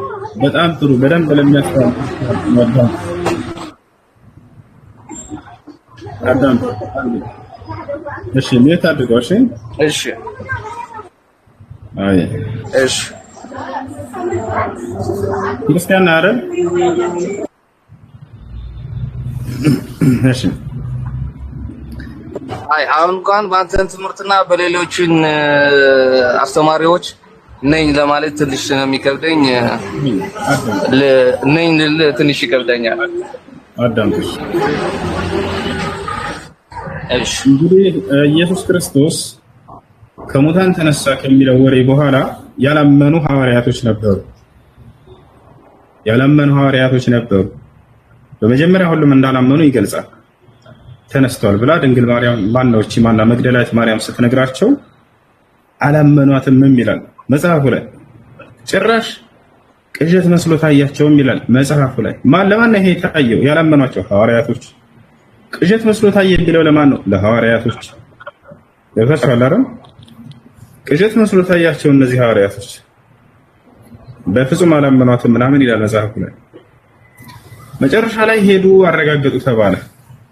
አረጋግጠው መጥተው የተወሰኑት ነገሯቸው ለሌሎች። አሁንም ተነግሯቸው ባዶ መቃብር አገኘን እንጂ ሲነሳየን ምናምን አይደለም በነገራችን። ከዚያ ሌሎች ሐዋርያቶች ግማቸው ማለት ነው ማን ያላመነው? ቶማስ አላመነም። እሱ ነው ተነስቷል ቢሉት ወዲያ ቢሉት ወዲህ አላመነም። ከተቻለ በዚህ ጊዜ ነው እጅን መጥቶ አሳያቸው ምግብም የበላው። ለምንድን ነው ታዲያ ምክንያቱ? ጥበቡ ምንድን ነው? ከበስተጀርባ ማሳየት ፈለገ። እንግዲህ ሞቷል ከተባለ በትክክል ኢየሱስ ክርስቶስ እንዳልሞተ ሊያሳያቸው ነው። ያው እኔ አልሞትኩም፣ ሙቼ በነበር አታዩትም ነበር ስጋዬን ነው ከሞታ እንዳካለ ማለት ጊዜ ሞቷል ተነስቷል ምናምን እየተባለ ይወራበታል። መብላቱን የሚያሳያቸው እንዳልሞተ ያሳያቸው ነው። ያው አልሞትኩም አለሁኝ ነው። ልክ እንዲሁ ደግሞ ምግብ እየበላ የሚያሳያቸው ያው አካሌ ብሎ ማሳየት የፈለገው መንፈስ አይደለሁም ነው መልእክቱ። ያው ስጋዬ እንዳለ ነው አለሁኝ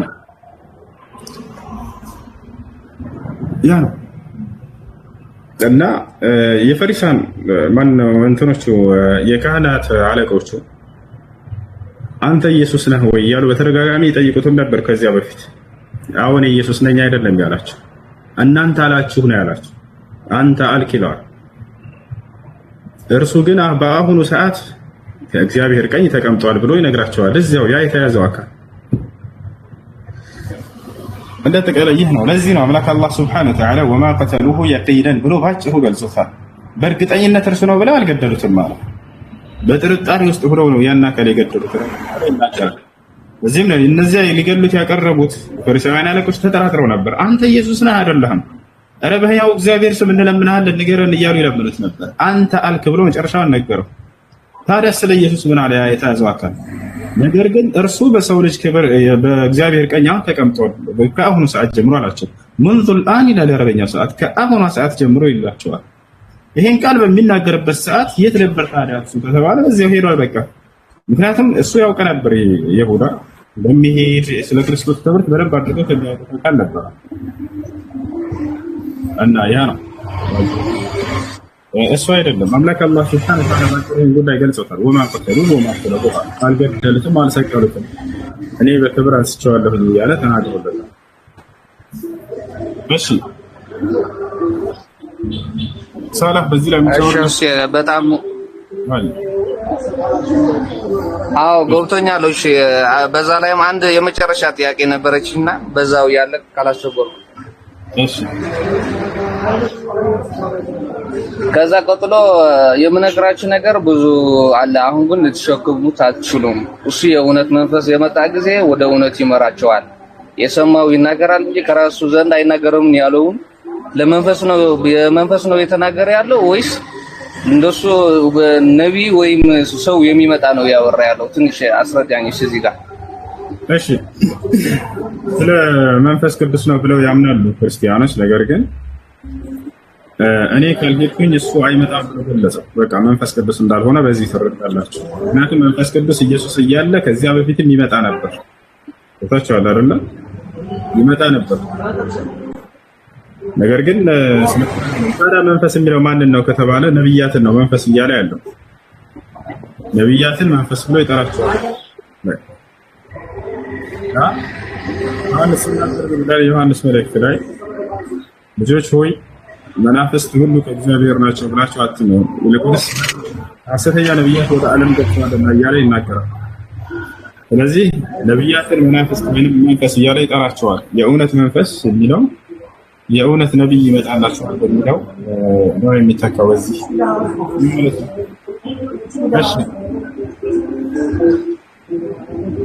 እሺ ከጨረሳችሁ ልንገርህ ጥቅሱን። አይ ንገረን። እሺ ሱረቱል መርየም 19:19 ላይ ነው። ሱራ መርየም 19:19 ምን ይላል እዛ ጋር? ኢየሱስ ክርስቶስ ንጹህ እንደሆነ ነው እዛ ጋር የሚናገረው።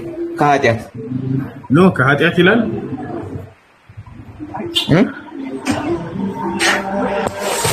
ኃጢአት ይላል ጃ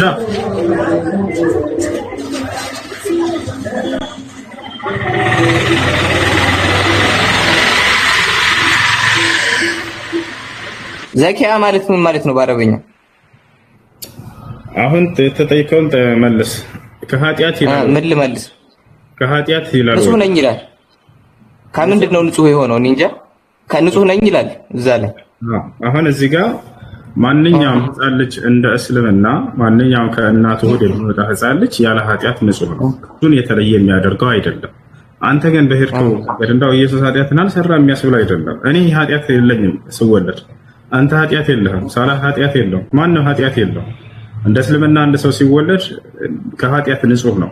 ለዚህ ነው ሊአሀበ ለኪ ጉላመን ዘኪያ፣ ይህንን ኃጢአት አለመኖሩን ከልጅነቱ ከህፃንነቱ ጋር አያይዞ ነው ያነሳው። ንጹህ ልጅን ልሰጥሽ ተባለች። ንጹህ ልጅ ነው። ያ ማለት ምንም ኃጢአት የሌለበት ማንኛውም ህፃን ኃጢአት የለበትም እንደስልምና አከሌ ኃጢአት የለበትም ብለህ የምትለየው አይደለም። እሺ ያ ነው። እሺ እንደዛ የከሌ እሺ ይቅርታ እንዴ እከሌ ኃጢአት የለበትም አንልም፣ ሁሉም ያለ ኃጢአት ነው የሚወለደው ብለህኛል። ጥሩ ነው። እሺ እንደዛ ከሆነ አሁን እንደናንተ አረዳድ አደምና ሐዋ መጀመሪያ ሲፈጠሩ ሊሞቱ ነው ዘላለማዊ ኑሮ ሊኖሩ ነው የተፈጠሩት? ኃጢአት በሞት በኃጢአት ምክንያት መጥቷል ብለን አናምንም እኛ። ፍጡር ስለሆነ ሊኖሩ ነው የተፈጠሩት። ቆይ እንዴ ሞት በኃጢአት ምክንያት በምንድን ነው የሞቱት? ለምን ሞቱ ነው ወይስ ከመጀመሪያውም ሲፈጥራቸው እንዲሞቱ ነው? በጣም ጥሩ። እሺ አዳምጥ። የሰው ልጅም ሆነ ማንኛውም ፍጡር ፍጻሜ አለው። አዳምጠኛ። እንደ እስልምና መላእክትም ሆነ ጋኔንም ሆነ ሰውም ይሞታሉ። እሺ እየሰማሁ። ለምን ከተባለ ፍጡር ስለሆኑ ይሞታሉ። እነዚህ በሰማይና በምድር ያለ ሁሉ ይሞታል ብሎ አላህ ቃሉ ላይ ይናገራል። እንስሳት ይሞታሉ። ኃጢአት ሰርተው ነው ወይ? አይደለም። መላእክቶች ይሞታሉ። ኃጢአት ያለባቸው ወይ? ኃጢአት የለባቸውም። አላህ በቁርአን ላይ ወኑፊኸ ፊ-ሱሪ ፈሰዒቀ መን ፊ-ሰማዋቲ ወመን ፊል-አርድ ይላል።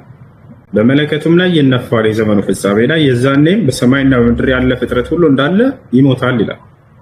ኩሉ ነፍሲን ዛኢቀቱል መውት ይላል። ሁሉም ነፍስ ሞትን ቀማሽ ነች ይላል። በሌላ ቦታ ላይ አላህ ሱብሓነሁ ወተዓላ ኩሉ መን ዐለይሃ ፋን ወየብቃ ወጅሁ ረቢከ ዙል ጀላሊ ወልኢክራም ይላል። በሰማይ በምድር ውስጥ ያለ ሁሉ እንዳለ ይሞታል፣ የክብርና የልቅና ባለቤት የሆንኩት እኔ አምላክህ አላህ ብቻ ስገድ እያለ ይናገራል። ፍጡር ስለሆነ ይሞታሉ እንጂ በኃጢአት ምክንያት የመጣ አይደለም ሞት። እሺ እና አሁን ቅድም ካልኩ እና አሁን አንተ አለበት ብለህ ነው የምታስበው ኢሳን ኃጢአት ነው የለበትም ብለህ ነው የምታስበው? ላ እኛ ያው አየህ አይደል እኛ ነብያቶች ኃጢአት አለባቸው ብለን የምናምን ትውልዶች አይደለም። እኛ እንደ ኢስላም ተሳስተው ሲያውቃሉ ያውቁ ምንም አይሳሳቱም። ኦኬ ስህተት የሚባል ነገር አይሳሳቱም ካልክ አዳምጥ። እሺ አንድ ነብይ ይሄ ኃጢአት ነው ይሄ ስህተት ነው ተብሎ ሳይገለጽለት በፊት ያለ ነገር ሊሳሳት ይችላል። ኃጢአተኛ የሚያደርገው አንድን ሰው ህግን መተላለፍ ማለት ነው አይደል? ኃጢአት ማለት አዎ ያን ህግ ወርዶላቸው የተላለፉ ካሉ ማንም በፍጹም የለም ኃጢአትን የሰራ የለም በዚህ ትርጉም። እሺ አንድ ቦታ ላሳይ። አሁን ነብዩ መሐመድ የተገጸጸበት ቦታ የለም? ለምን እንደዚህ ያርክ ያለበት ቦታ የለም አለ እኮ። ምን ማለት ነው ኃጢአት ማለት አልኩኝ? መሳሳት፣ ህግን መተላለፍ አይደል? አዎ መሳሳት ማለት ነው። ማለት አምላክ ይሄን ታደርግ ብሎት ያንን ነገር ሲያደርግ ጊዜ ኃጢአት ይባላል። በዚህ ትርጓሜ አሳየን፣ ችግር የለም አሳየን።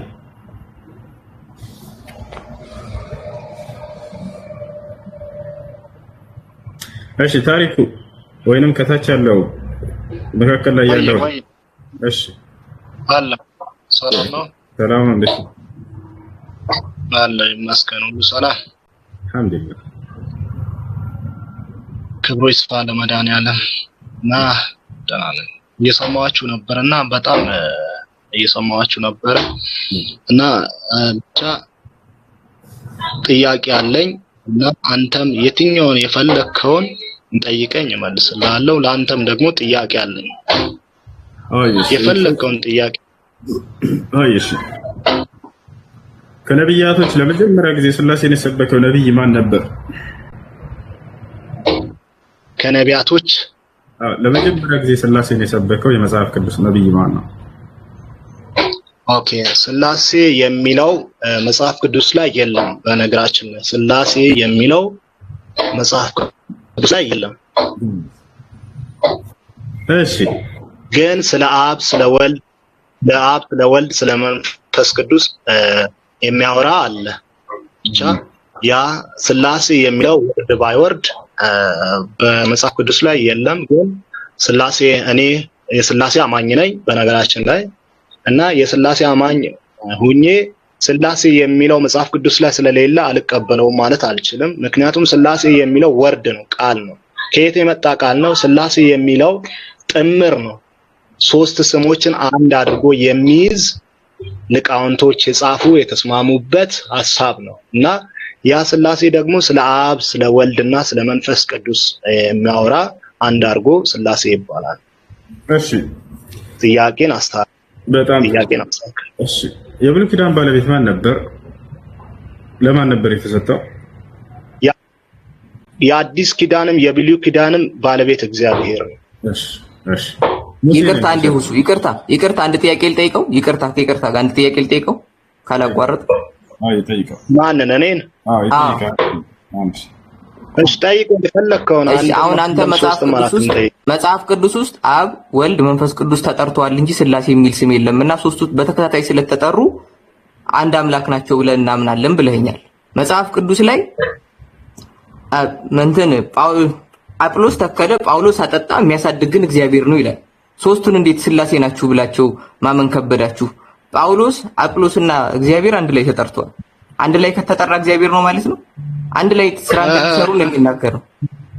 አረ አትሳሰት አባቴ፣ እንደዛ አይወራም። ሲጀመር ሰውን ከእግዚአብሔር ጋር ኮምፔር ኢንትረስት አይደረግም በፍጹም ስህተት። ሰውንማ ኮምፔር አድርጋችሁ ኢየሱስ ሰው አይደለም እንዴ? ኮምፔር አድርጋችሁት እኮ ታዲያ ሰው ኢየሱስ አምላክ ነው። ዘላለም የፈጠረ አንተንም እኔንም የፈጠረ አምላክ ነው እንጂ ሰው አይደለም። ሰው የሆነው ዘላለም ነው የሚለው አንተና እኔን ሊያድነን የሰው መልክ ይዞ ዘላለም የሚለውን ማዳኑን ተወውና ዘላለም የሚለውን የታገኘው ነው የምልህ። የኃጢአትን መልክ ይዞ መጣ። ስለ ኃጢአትን ያልጠየቅኩም። ዘላለም የሚለውን የታገኘው ምኑን? ዘላለም አልከኝ። ከዘላለም ጀምሮ አልከኝ። እንደዛ የሚላል መጽሐፍ ቅዱስ ላይ ኢየሱስ የነበረው ዓለም ሳይፈጠር የውሃ ፈሳሾች ሳይፈጠሩ ተራሮች ሳይፈጠሩ የፍጥረታት ሁሉ የመጀመሪያ ያለ የመጀመሪያ እንደዛ የሚለው አሁን አንተ የነገርከኝ መጽሐፍ ቅዱስ ላይ መዝሙር 113 ላይ ምን ይላል መሰለህ? አሁን አንተ ተራሮች ሳይፈጠሩ ምን ሳይፈጠሩ አልከኝ። ተራሮች ሳይፈጠሩ ተራሮች ላይ ብቻ አይደለም፣ መዝሙር ላይ ብቻ አይደለም፣ በሌላ ማስረጃም አለ። መዝሙር ላይ ብቻ ቆይ አሁን እንድነግርህ እኮ ነው። አንተ እዛው ያልከው ጥቅስ ላይ ተራሮች ሳይመሰረቱ ከዋክብቶች ሳይመሰረቱ ከሆድ ወለድኩ ይላል። ከሆድ ወለድኩ ማለት እነዚህ ተራሮችን ሳይመሰረቱ ምንም ሳይመሰረቱ በፊት ኢየሱስ ክርስቶስ እንደተፈጠረ ይናገራል እኮ እዛው ላይ። ዘላለማዊ አይደለም። መዝሙር 113 ምን ይላል? እስኪ መጽሐፍ ቅዱስ ካለ አንብበው። አንተ የጠቀስከው ጥቅስ ራሱ ኢየሱስ ክርስቶስ እንደተፈጠረ ነው የሚናገረው። የተፈጠረ የሚለውን አሳየኝ እስቲ። አዎ መዝሙር 113 ላይ ያወጣልኩ። እዛ ቦታ ላይ ተፈጠረ የሚል አለ። ተፈጠረ የሚል አለ። ተፈጠረ የሚል ትፈልጋለህ? እሺ ተፈጠረ የሚል ከፈለክ ደግሞ ሌላ ቦታ ልንገር። ተፈጠረ የሚለው የበኩር ፍጥረት ነው አይደለም? ተፈጠረ የሚለውን አውጣ በእናትህ። እሺ እኮ ሊያሳይህ እኮ ነው የፍጥረት። እሺ ላውጣልህ። ስለዚህ የፍጥረት በኩር ነው አይደለም ወይ እያለህ ነው? የፍጥረት በኩር ነው ማለት በቃ ነገሮች ሁሉ ሳይፈጠሩ በፊት ነበረ ማለት ነው። ከፍጥረት ግን አልወጣም። እሱ ከፍጥረቶች ነው ግን በኩር ነው ከነሱ መካከል አይደለም። አይደለም ከፍጥረት የወጣ ነው የነበረ ነው። ነገሮች ሳይፈጠሩ በፊት ነው ኮስሉ የመጀመሪያ ያሉት ግን ከነሱ የበኩር ልጅ ማለት ምን ማለት ነው? የበኩር ልጅ አሁን አንተ እከሌ የበኩር ልጄ ነው ብትል ልጅ አይደለም ማለት ነው? እከሌ የበኩር ልጄ ነው ብትል የበኩር ልጅ በኩሩ ማን ነው? ልጅ ማለት ነው። የበኩር ልጅ ከባይብሉ ውጣና አሁን እኔ የበኩር ልጄ ነው ይሄ ብለህ ልጅ አይደለም ማለት ነው? የበኩር ልጅ ማለት ዛጋ ልጅም ነው። ስለ እግዚአብሔር ነው ያወራ እግዚአብሔር ነው። የበኩር ዛጋ የመጀመሪያ ፍጥረት ማለት እኮ ነው ትርጉሙ። በኩር ማለት ምን ማለት ነው? ስንተኛ ቋንቋ ነው አማርኛ? በኩር ማለት የመጀመሪያ ማለት ነው። አዎ የመጀመሪያ የበኩር ፍጥረት ማለት የመጀመሪያ ፍጥረት ማለት እኮ ነው። ሌላ እኮ ነገር የለውም። የበኩር ፍጥረት ማለት ምን ማለት ነው? አይደለም የበኩር ፍጥረት አይደለም። የመጀመሪያ ማለት ከነገሮች ቀድሞ ማለት ነው። የበኩር ልጅ ማለት የበኩር ልጅ የፍጥረት ሁሉ በኩር ነው ይላል። ተወው እሱን። ይሄንን ልጅ የሚለውን ትተው የበኩር ፍጥረት ነው። የበኩር ፍጥረት ነው የሚለውን አውጣ። እሺ የበኩር ያውልህ ሌላ አንተ ጨምረ ምናምን ሌላ ነገር እንድታመጣ አልፈልግም። የበኩር ፍጥረት ነው የሚለውን ወርድ ባይ ወርድ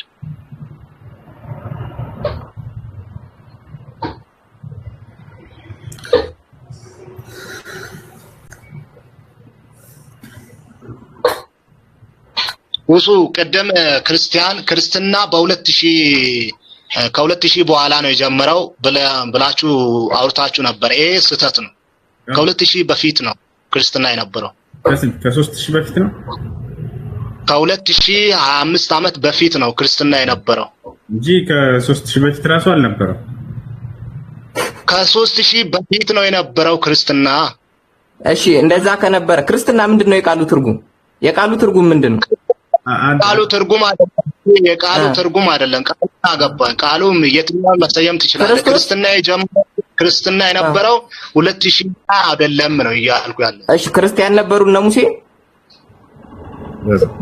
ጀመረው የሚለው ማስረጃ አምጣሽ። ሙሴ ክርስቲያን ነው የሚለው ማስረጃ አምጣ። እየጠየቀ እኮ ነው ታሪኩ። ሙሴ ክርስቲያን የለም አለመኖሩ ብቻውን እኮ ማስረጃ ነው። ለነገር እኮ ነው ማስረጃው። ክርስቲያን ነው። ክርስቲያን ነው። ሙሴ ክርስቲያን ነው። ክርስቲያን ነበር። አብርሃምም ክርስቲያን። ሙሴ ክርስቲያን ነበር የሚለው ማስረጃ አምጣ እስኪ። ሙሴ ክርስቲያን አንተ እሺ፣ ማስረጃ 2000 ላይ ጀመረው የሚለውን አምጣ። ስትጠይቅ 2000 ላይ ማን ጀመረ ማስረጃ? ቃል ይቅርታ፣ ሙሴ ክርስቲያን ነው አለ። ማስረጃ አምጣ ሲባል ማስረጃ የለው። እዛ ከ2000 ለመጀመሩ ማስረጃ አምጣ ይላል። የሙሴን ብቻ አይደለም እኔ እያልኩ ያለው ሙሴን ብቻ አይደለም፣ ያ ከያዕቆብም ሁሉም የክርስቲያን ናቸው። እሺ ክርስትና የጀመረው ከአብርሃም አዳምጣንድ ክርስቲያን። እሺ አንድ ጥያቄ ቆይ አንዴ ሁሱ ይቅርታ፣ ኢየሱስ ክርስቶስን የሰቀሉት ምኖች ናቸው? ኢየሱስ ክርስቶስን የሰቀሉት አይሁድ የሚባል ሃይማኖት ነበር አልነበረም? አይሁድ የሚባል ስርዓት እንጂ ሃይማኖት በለው እኔ እንጃ ለማልቀበለው በለው። እንዴት ፈሪሳውያን ምን ነበሩ? ፈሪሳውያን የሃይማኖት አባቶች አልነበሩም እንዴ? ሰዱቃውያን የሃይማኖት አባቶች አልነበሩም እንዴ? አንተ እኮ አይሁድ ግን አልተቀበሉትም። የማወራውንም በቃ እነሱ አልተቀበሉትም። መቀበሉን ሳይሆን እየነገርኩ ያለሁት ከዛ በፊት የነበሩት እነሱ እኮ እየተከተሉ የነበሩት የሙሴን ሕግ ነው አይደል? ሙሴ የሰጣቸውን ሕግ ነው እየተከተሉ የነበሩት። የነሱ ሃይማኖት አይሁዳዊ ነው እንጂ ክርስቲያን አልነበሩ። ሙሴም ራሱ አይሁዳዊ ነበር። የሙሴን ሕግ አይደለም ሲቀበሉ የነበሩ እና የማንን ነው? ከራሳቸው ፈልስፈው አውጥተው እያወሩ ከራሳቸው ከአእምሮአቸው አውጥተው ከራሳቸው ጨምረው የሚከተሉት የሙሴን ብቻ ነው። ስለዚህ ፈሪሳውያንም ጸሐፊያንም ሊቃውንትም ጳጳሳትም የሙሴን ብቻ አይደለም ሲከተሉ ነበር። ሐሳብ ጨምረው ሌላ ሐሳብንም ጨምረው ለምሳሌ ኤውር ላይ ከተወሰነ ኪሎ ሜትር በላይ መሄድ አይቻልም። ይሄ ለሙሴ እግዚአብሔር ጽፎ ሰጥቶ ነበር። ከዚህን ያህል ኪሎ ሜትር በላይ አይራመዱ ተብሎ ጥሩሽ። አሁን አንተ ያልከኝ ሰንበት ላይ ስራ ጥሩሽ ይጨምሩ በቃ ስራ መስራት በፍጹም ጥሩሽ ይሳሳቱ እነሱ ችግር የለውም መሳሳታቸው ሳይሆን አሁን አንተ እኔ ነገርኩህ አይሁዳውያኖች እንደነበሩ። እስኪ አንተ አንድ ክርስቲያን ሰው ንገረኝ። ክርስቲያን ነኝ ያለ ከመጽሐፍ ቅዱስ ወይ ከኢየሱስ ክርስቶስ በፊት ክርስቲያን እንደሆነ የገለጸ ሰው እስኪ ንገረኝ። አብርሃም ክርስቲያን ነኝ ብሏል? አብርሃም ክርስቲያን የት ጋር ነው ክርስቲያን ነኝ ያለ? አብርሃም ክርስቲያን እንደነበረ በምን አወቅ? የተፈለፈላችሁበትን ያንን አለትን አብርሃም የክርስቲያኖች ሁሉ አባት እንደነበረ፣ ሳራም ደግሞ የክርስቲያኖች ሁሉ እናት እንደነበረች መጽሐፍ ቅዱስ በደንብ አብራርቶ አስቀምጧል። የክርስቲያን እናት መሆንና ክርስቲያን መሆን እኮ ይለያያል። አሁን የክርስቲያን ለምሳሌ እኔ እኔን ያስተማረኝን አባቴ ነው የምለው የቀለም አባቴ ስለሆነ ማለት ነው። እኔን ያስተማረኝን ልጅ አሁን ያንተ ልጅ አሁን ቢሰልም አንተ የሙስሊም አባት ትሆናለህ። ግን አንተ ሙስሊም አይደለም። አንተ የሙስሊም አባት መሆንህ እኮ ሙስሊም አያስብልህም። ስለዚህ አብርሃም የክርስቲያኖች አባት መሆኑ ክርስቲያን አያስብለውም። አይደለም፣ ተሳስተሃል፣ አትሳሰት። አብርሃም ራሱ እግዚአብሔር ጠርቶ ከኡር ካራዳውያን አውጥቶ እኔ ወደ ማሳይበት ውጣ እኔ ወደማሳይበት ምድረ ባዳ ሂድ ብሎ ያወጣ ጣዖትን ከሚያመልኩበት ከጣዖት ስርዓት መሃል እግዚአብሔር ከማይከብርበት ስፍራ እንዳወጣ መጽሐፍ ቅዱስ በደንብ አድርጎ ያብራራል። ከዛም በኋላ እግዚአብሔር አብርሃምን እንደባረከ አብርሃምን የዓለም ሁሉ አባት እንዳደረገ እና የክርስቲያኖች ሁሉ አባት እንዳደረገ መጽሐፍ ቅዱስ በደንብ አብራርቶ አስቀምጧል። ታሪኩ አቤት መጽሐፍ ቅዱስ ላይ ከኦሪት ዘፍጥረት እስከ ራዕይ ድረስ አብርሃም ክርስቲያን ነበር የሚል አንድ ጥቅስ አለ ወይስ የለም?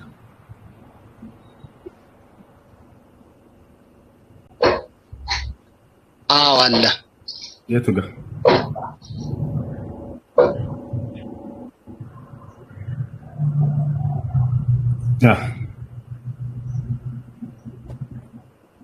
የቱ ጋር?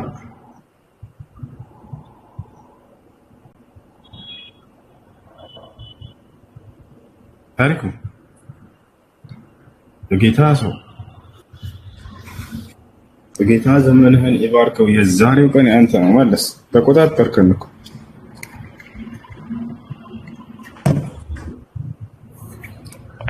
ታሪኩ እንዴ ወጣ እንዴ? ፈርስት ኦፍ ኦል ባይብል ላይ የሌለ ነገር ራሱ እያወራ ግን አሁን በዚህ መሀል መረዳት ያለብህ ምንድነው የሂፖክሪሲውን ብዛት ነው። 10 ሆናችሁ ብትመጡ 10 ሐሳብ ነው ያላችሁ፣ 100 ሆናችሁ ብትመጡ 100 ሐሳብ ነው ያላችሁ። ገባ? እነማን የመጽሐፍቱ ባልተቤቶች። እንዴት ማለት? የመጽሐፍ ቅዱስ ባለቤቶች? መጽሐፍ ቅዱሳችሁ የምታብራሩ ሰዎች ኢቭን በአንድ አይነት ሃይማኖት ውስጥ ያላችሁ 10 ብናመጣችሁ አንድ አይነት የኔ ጋር ሃይማኖት ጋር የሚመሳሰል የገባ ሰው የለም።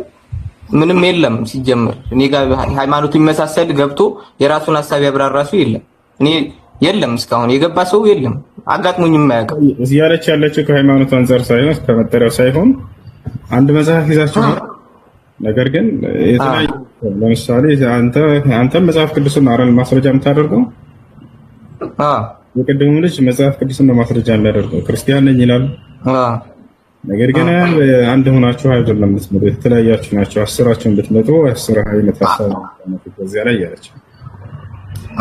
እሺ ይሄ ነው እና ቀደም የጀመርከው ያው አንድ መጽሐፍ መያዝ እኮ አንድ እሺ ቀደም የጀመርኩት ጥያቄ የነበረው ተሳስተዋል አልተሳሳቱም እያልኩ እያስረዳሁ ነበር። ማስረጃ አምጣ ብለህ ነበር አይደለ? አምጣ ብለህ ነበር። አምላክ እንዲህ አታድርግ ብሏቸው ከዚያ ያደረጉበትን የተላለፉበት ካለ እሱን ላመጣ ነው ብለህ ነበር። እንዲህ አታድርጉ ብሏቸው ሳይሆን ኃጢአት ማለት ነው። እሺ ላመጣልህ ነው።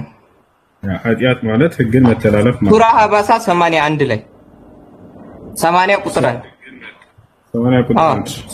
ሱራ ሀባሳ 80 ቁጥር 1 ላይ ያወጣል የቁርአናችንና እዛ አንብበህ እንግዲህ እኔ ከማብራራው በተሻለ አንተ ስለምታውቀው ቁርአኑን እዛ ጋር ምን አይነት ሐሳብ እንዳለ ንገረኝ።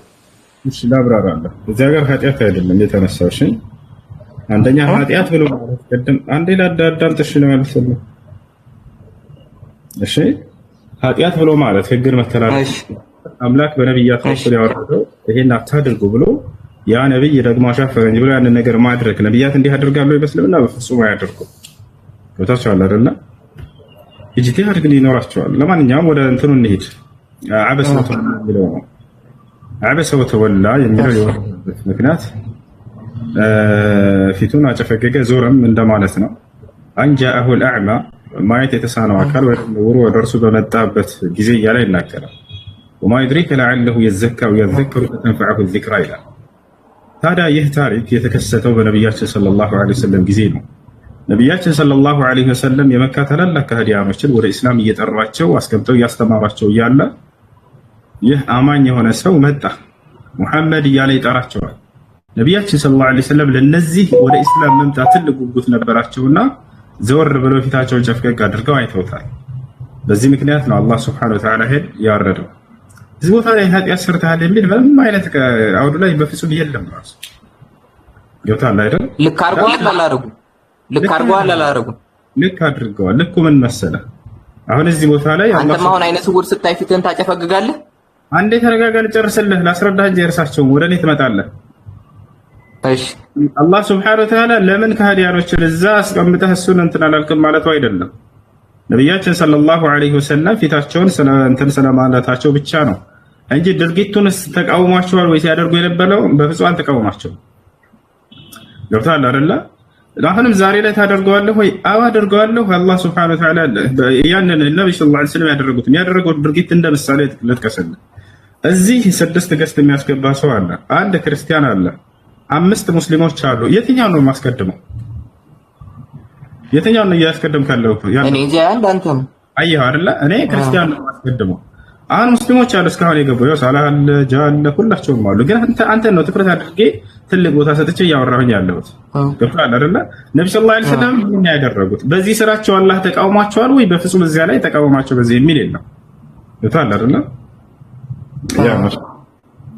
ጥሩ እሺ። አንተ አሁን ስማቸውን በጠራህ ቁጥር የነብይህን ሰለላሁ ዐለይሂ ወሰለም እያልክ ነው። ምንድነው ትርጉሙ የቃሉ? በጣም ጥሩ። ሰለላሁ ዐለይሂ ወሰለም ማለት የአላህ ውዳሴና ሰላም በእርሳቸው ላይ ይስፈን ማለት ነው። አዎ እንዴ አሁን እሳቸው ሙሉ ለሙሉ ጀነት የመግባት እድል እንዳላቸው ታምናለህ ነው ወይስ በምህረቱ ነው የሚገቡት? እንዴ በደንብ ነብያችን ሰለላሁ ዐለይሂ ወሰለም የጀነት መሆናቸውን ተናግረዋል። ይሄ ውዳሴ መልእክቱ ታዲያ በምህረቱ ነው በአላህ ምህረት ነው የሚገቡት በስራቸው? እሱ ሌላ ጥያቄ። አሁን የሱራቱን ጨረስክ? ይሄንን እዚያም ያልሽ ነው። ይሄንን ልጨርስ አይደለም። አይ እኔ ዋናው ሐሳቤ የነበረው ሰርተዋል፣ ሁሉም ኃጢአት ሰርተዋል ነው የኔ ሐሳቤ የነበረው። አሁን እዚህ ቦታ ላይ በምህረቱ ነው የሚገቡት ወይንስ በምንድን ነው ያልከው? አዎ አሁን እኔ የምልህ ኢየሱስ ክርስቶስ ምንም አይነት ኃጢአት እንዳልሰራ ቅድም ስነግርህ፣ አይ እንደዚህ እዚህ ጋር ያለው ንጹህ መሆኑን ነው አልከኝ። እኔም የምፈልገው ዋናው ንጹህ መሆኑን። ንጹህ ከሆነ እሱ ቀጥ ብሎ የመግባት አቅም ይኖረዋል። ማንኛውም ሕፃን ልጅ ሲወለድ ኃጢአት እንደሌለበት ለመግለጽ ነው አንቀጹ እያልኩህ ነው። ንጹህ ልጅን ትሰጫለች ተብሎ እንደ እስልምና ማንኛውም ልጅ ኃጢአት የለበትም። ማንኛውም ልጅ ኃጢአት ከሌለበት እኮ ንጹህ ልጅን መባል እኮ ተለይቶ እኮ አያስፈልገውም። ልጅን እሰጥሻለሁ በቂ ነው። ንጹህ እንደሆነ ይታወቃል። ሁሉንም ልጆች አላህ ንጹህ እያለ መግለጽ አለበት እንዴ? ለእያንዳንዷ እናት ማውረድ አለበት? የለበትም። በቃ የለበትም እኮ እኔም እኮ ገርሞኝ ነው። አንተ እኮ ነህ እንደዚህ ያልከው። አና አይደለም ንጹህ ከሆኑ ሁሉ እዛ ጋር ንጹህ ስለተባለ ከሌላው ይለያል እያልከኝ ነው። አይለይም። እንደ እስልምና እንደኛ እምነት ማንኛውም ሕፃን ንጹህ ነው፣ ከኃጢአት ንጹህ ነው፣ ኃጢአት የለበት። የግዴታ ጥሩ ኢሳስ አሁን እዚህ በኖረበት ምድር ላይ በኖረበት መንገድ የተሳሳተው ስህተት አለ የለም? አልተገለጸም። የአሁንም ልብ በል የእርሱ ብቻ ሳይሆን የሌሎች ነብያት ያልተገለጸ አለ። ለምሳሌ የህያ ምን ኃጢአት ሰርቷል ብዬ ቅድም ስጠይቅህ አላውቅም አልከኝ። የህያ እንዴት ኃጢአት ሰርቷል የሚል አልተጻፈም በቁርአን ላይ። አሁን ከሌሎች ይለየዋል ወይ? ይሄ ከነብያት አይለየውም ይሄ ነገር። ስለ ዒሳ እንዳውም ጥሩ ሌላ የተሻለ ልንገርህ። እሺ እሱ ራሱ ማስረጃ አይሆንም፣ ግን ሐዲስ ላይ ልንገርህ። ነብያቶች የውመል ቂያማ አማላጅ ሁኑ ተብለው በሚጠየቁ ጊዜ ሁላቸውም እኛን ሆነም ብለው ይናገራሉ። ገብቶሃል አይደል? ዒሳ ጋር ይደርሳል። ወለም የዝኩር ዘንበን ብሎ ያነሳል ሐዲሱ ላይ። ዒሳ ግን ስህተትን አላነሳም ይላል። አየህ፣ ስህተትን አላነሳም ማለት ኃጢአት የለበትም ማለት ነው ወይ? አይደለም፣ አለማንሳቱን ነው የሚገልጸው። በሌላ ሐዲስ ላይ ግን ያ ነገር ተገልጿል። ያ ኃጢአት ሳይሆን የተገለጸው ምንድነው? ለምን አማላጅ አትሆንም ተብሎ በሚጠየቅ ጊዜ ሊአነኒ ዑቢድቱ ሚን ዱኒላህ ይላል። ወላሂ ክርስቲያኖች ይህን ቃል አስመሩበት፣ አስተውሉበት። ለምንድን ነው አማላጅ የማትሆነው ተብሎ ሲጠየቅ ጊዜ ምክንያቱም እኔ በምድር ላይ ስመለክ ነበር ብሎ ነው የሚመልሰው። የሱ ጥፋት ነው እንዴ? አይደለም። አሁን መመለኩ የሱ ጥፋት ነው። አንዴ ተረጋጋ፣ ልጨርስ። የሱ ጥፋት እያልኩኝ አይደለም። ቅድም ስለ ጥፋት ሲጠየቅ ጊዜ አላነሳም ተብሎ ነው የተገለጸው። አይ እኔ ኃጢአት የለብኝም ብሎ አይደለም የገለጸው፣ እንደሱ ሳይሆን ነገር ግን እርሱ ኃጢአትን አላነሳም አሉ ነብዩ ሰለላሁ ዐለይሂ ወሰለም። አሁን እዚህ ቦታ ላይ ግን እነዚህ ሰዎች እርሱ ከአምላኩ ከአላህ ሱብሓነሁ ወተዓላ ፊት አማላጅ ሁንልን ተብሎ በሚጠየቅ ጊዜ ሊአነኒ ዑቢድቱ ሚን ዱኒላህ እኔ ከአላህ ውጭ ስመለክ ነበር። ከዚህ ነገር ገና ጥያቄ ይጠብቀዋል። ገብቷል? እኔ አምልኩኝ ብለሃል ወይ አላልክም ወይ? ህዝቦቹ ፊት ቆማል ምናምን ያ ሁሉ ተጠቅሷል በቁርአን ላይ። ነገር ግን ነቢያችን ሰለላሁ ዐለይሂ ወሰለም ራሱ ዒሳ ምን ይላል? ሙሐመድ ጋር ሄዶ እርሱ ነው የሚያማልደን ዛሬ ብሎ ይናገራል። ለትውልድ ሁሉ የሚያማልዱት እርሳቸው እንደሆኑ መሲሁ ራሱ ይመሰክራል እዚያው ላይ። ከፈለክ ሐዲስን አውጥቼ አሳያለሁ። እሺ ጥሩ። እሺ አይ እኔ ሐሳቤ የነበረው ከሁሉም ንጹህ ከሆነ እሱ እና ደግሞ ኃጢአት ካልተገኘበት የተሻለ ይሆናል ለማማለድ ነበር። ያው መልሰልኛል እንደራስህ አመለካከት። አንድ የመጨረሻ ጥያቄ ልጠይቅህ። የመጨረሻው ጥያቄ ሽብርተኝነት ላይ ምን አይነት ሐሳብ ነው ያለ? ሽብርተኝነትን ትደግፋለህ ወይስ አትደግፍ? ማለቴም ይሄ ደረቅ የሆነ ሽብርተኝነት ሳይሆን በሃይማኖት ስም የሆኑ ሽብርተኝነቶች አሁን አይኤስ አለ፣ ቦኮ ሐራም አለ፣ አልሸባብ አለ፣ በእምነት ያሉ አሸባሪዎች አሉ። እነዚህን አንደግፋቸው።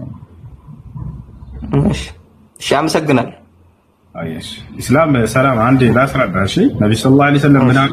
ላ ተተመነው ሊቃእ አልዐዱው አሉ ወስአሉላህ አልዓፊያ አሉ። ሐዲስ ላይ ሲናገሩ አደራ ከጠላት ጋር ተገናኝታችሁ መገዳደልን መፋለምን አትመኙት አሉ። ተመልከቱ፣ ምኞት ራሱ እንዳይኖራችሁ አሉ። ታዲያ ምን እንመኝ ከተባለ ቀጥለው ምን አሉ? ወስአሉላህ አልዓፊያ ይልቁንስ በእናንተም በጠላትም መካከል አላህ ሰላምን እንዲያሰፍን ለምኑት አሉ። አያ በሌላ አላህ ስብሐነሁ ወተዓላ በቁርአን ላይ ምን ይላል? ፈመስተቃሙ ለኩም ፈስተቂሙ ለሁም ይላል። ሙሐመድ ሆይ ከሃዲያኖች ቀጥ እስካሉላችሁ ድረስ እናንተም ቀጥ ብላችሁ ኑሩ ከነርሱ ጋር አለ። በሌላ ቦታ ላይ ምን ይላል? ወኢን ጀነሑ ሊሰልሚ ፈጅነሕ ለሃ ወተወከል ዐለላህ ኢነሁ ሁወ ሰሚዑል ዐሊም ይላል። ሙሐመድ ሆይ ከሃዲያኖች ለእርቅ ከወረዱ አለ። ተመልከቱ፣ ስለ ጸበኛ ከሃዲ ነው እያወራ ያለው። ሊጋደል የመጣ ከሃዲ ራሱ ለእርቅ ቢወርድ አንተም ለእርቅ ውረድና ሰላምን አስፍን አላቸው። ይሄ በቁርአን ላይ ይገኛል። ታዲያ ቁርአን ላይ ተገዳደሉ የሚል አንቀጽን ልታገኝ ትችላለህ። እነዚህ አንቀጾች ሁሉ የሚናገሩት ምንድነው? ሊጋደል ስለመጣ አካል ነው። ወቃቲሉ ፊ ሰቢልላህ الذين يقاتلونكم ያ ማለት ሰላምን አልፈልግም ብሎ በጠብጣለሁኝ አለ አንድ የሆነ ኃይል ማለት ነው። ገብቶሃል? የዛኔ ሰላም ታረጋጋ ዘንድ የምታደርገው መከላከል አለ። ይሄን መንግስቶችን ያደርጉታል አይደል? ወታደር የተዘጋጀው ለምንድን ነው? ረብሻን አትነሳለህ የሚልን አካል ስርዓትን ያስይዛል። የዛኔ ሰላምን አስጠበቁ ማለት ነው። አሁንም ኢስላም ሰላምን ለማስፈንና ለማስጠበቅ የደነገገው ድንጋጌ ነው ጂሃድ የሚባለው ነገር እንጂ ሰዎችን ለመጋደል እንደዛ አይደለም። ወቃቲሉ ፊ ሰቢልላህ الذين يقاتلونكم አለ። እነዚያን የሚዋጓችሁን ብቻ ተዋጓቸው አለ። አየህ አይደል? የማይዋጉትንስ ወሰን እንዳታልፉ በሌሎች ላይ ቀጥሎ ምን አለ? ወላ ተዕተዱ ኢነላህ ላ ዩሂቡል ሙዕተዲን አለ። ሰላማዊ በሆኑት ላይ ግን ወሰንን እንዳታልፉ እኔ ወሰን አላፊዎችን አልወዳቸውም እና ብሎ አላህ ተናገረ። አየህ አይደል? ሌላ ቦታ ላይ ነቢያችን ሰለላሁ ዐለይሂ ወሰለም ሰሃቦችን ወደ ጂሃድ ሲልኩ ጊዜ ምን ይላቸዋል? ላ ተቅቱሉ ጥፍለን ሰጊረን ወላ ሸይኸን ከቢረን አው ወላ ሸይኸን ሐረመን ወላ እምራአተን ወላ ቅሲሰን ወላ ራሂበን። ነቢያችን ሰለላሁ ዐለይሂ ወሰለም ምን አሉ? ወደ ጦር ሜዳ ሲልኳቸው ጊዜ ሰሃቦችን አደራችሁን ህፃናትን ብታገኙ ከከሃዲያን ልጆች እንዳትገሉባቸው፣ ሴቶቻቸውንም እንዳትገሉባቸው፣ ሽማግሌዎቻቸውን እንዳትገሉባቸው፣ አሮጊቶቻቸውን እንዳትገሉባቸው፣ ቀሳውስቶቻቸውንም እንዳትገሉባቸው፣ መነኩሴዎቻቸውንም እንዳትገሉባቸው። አየህ፣ ምክንያቱም የራሱን አምልኮ ነው እዛ የሚሰራው። እሱን ጫፉን እንዳትነኩት። ነገር ግን ሰይፍ ይዞ ሊዋጋ የመጣን አካል ብቻ የዛኔ እነሱን ትዋጋላችሁ አሉ። ስለዚህ የሆነ ኃይል ሰዎችን እጋደላለሁ ብሎ የሚነሳን አካል ለማጥፋት ማን ነው? እነሱን ለመገዳል የተደረገ ስርዓት ለማስያዝ የተደረገ ድንጋጌ እንጂ ጂሃድ ሰላማዊ ሰዎችን አይደለም። ታዲያ ሰላማዊ ሰው የሌላን እምነት ተከታይ የገደለ ሰው ቅጣቱ ምንድነው እንደ እስልምና ከተባለ ቃለ ነቢ ሰለላሁ ዐለይሂ ወሰለም መን ቀተለ ሙዓሀደን ለም የሪህ ራኢሐተል ጀና። ሰላማዊ የሆነን ቃል ኪዳን ያለውን ከሃዲ የገደለ ሰው የገነትን ሽታ አታገኙም ብለዋል። የገነትን ሽታ አያገኝም ይሄ ሰው ብለዋል። ሰላማዊ እስከሆነ ድረስ ጫፉን እንዳትነኩት ብለው አስጠንቅቀዋል። ይሄ ነው።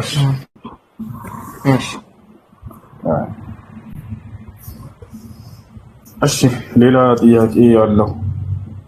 ጥያቄ ሳይሆን በተነሳው ላይ ማለት ይቻላል። ይቻላል። መሀል ላይ ነው የገባሁት። ሙሉ ውይይታችሁን አልሰማሁም፣ ግን ቅዱስ ቁርአንን ስለማላቅ ብዙ እሱ ላይ የምለው ነገር የለኝም። መጽሐፍ ቅዱስ ላይ ግን የተወሰነ ምናልባት ቅድም በተነሳው ጥያቄ ልጁ ሳይመልስ የወረደው ላይ የኔን መረዳት በተመለከተ ትንሽ ልበል ከተፈቀደ። መጀመሪያ ክርስቲያን የሚል ስም የመጣው በክርስቶስ ከተወለደ በኋላ የመጣ ስም ነው፣ የቆየ ስም አይደለም።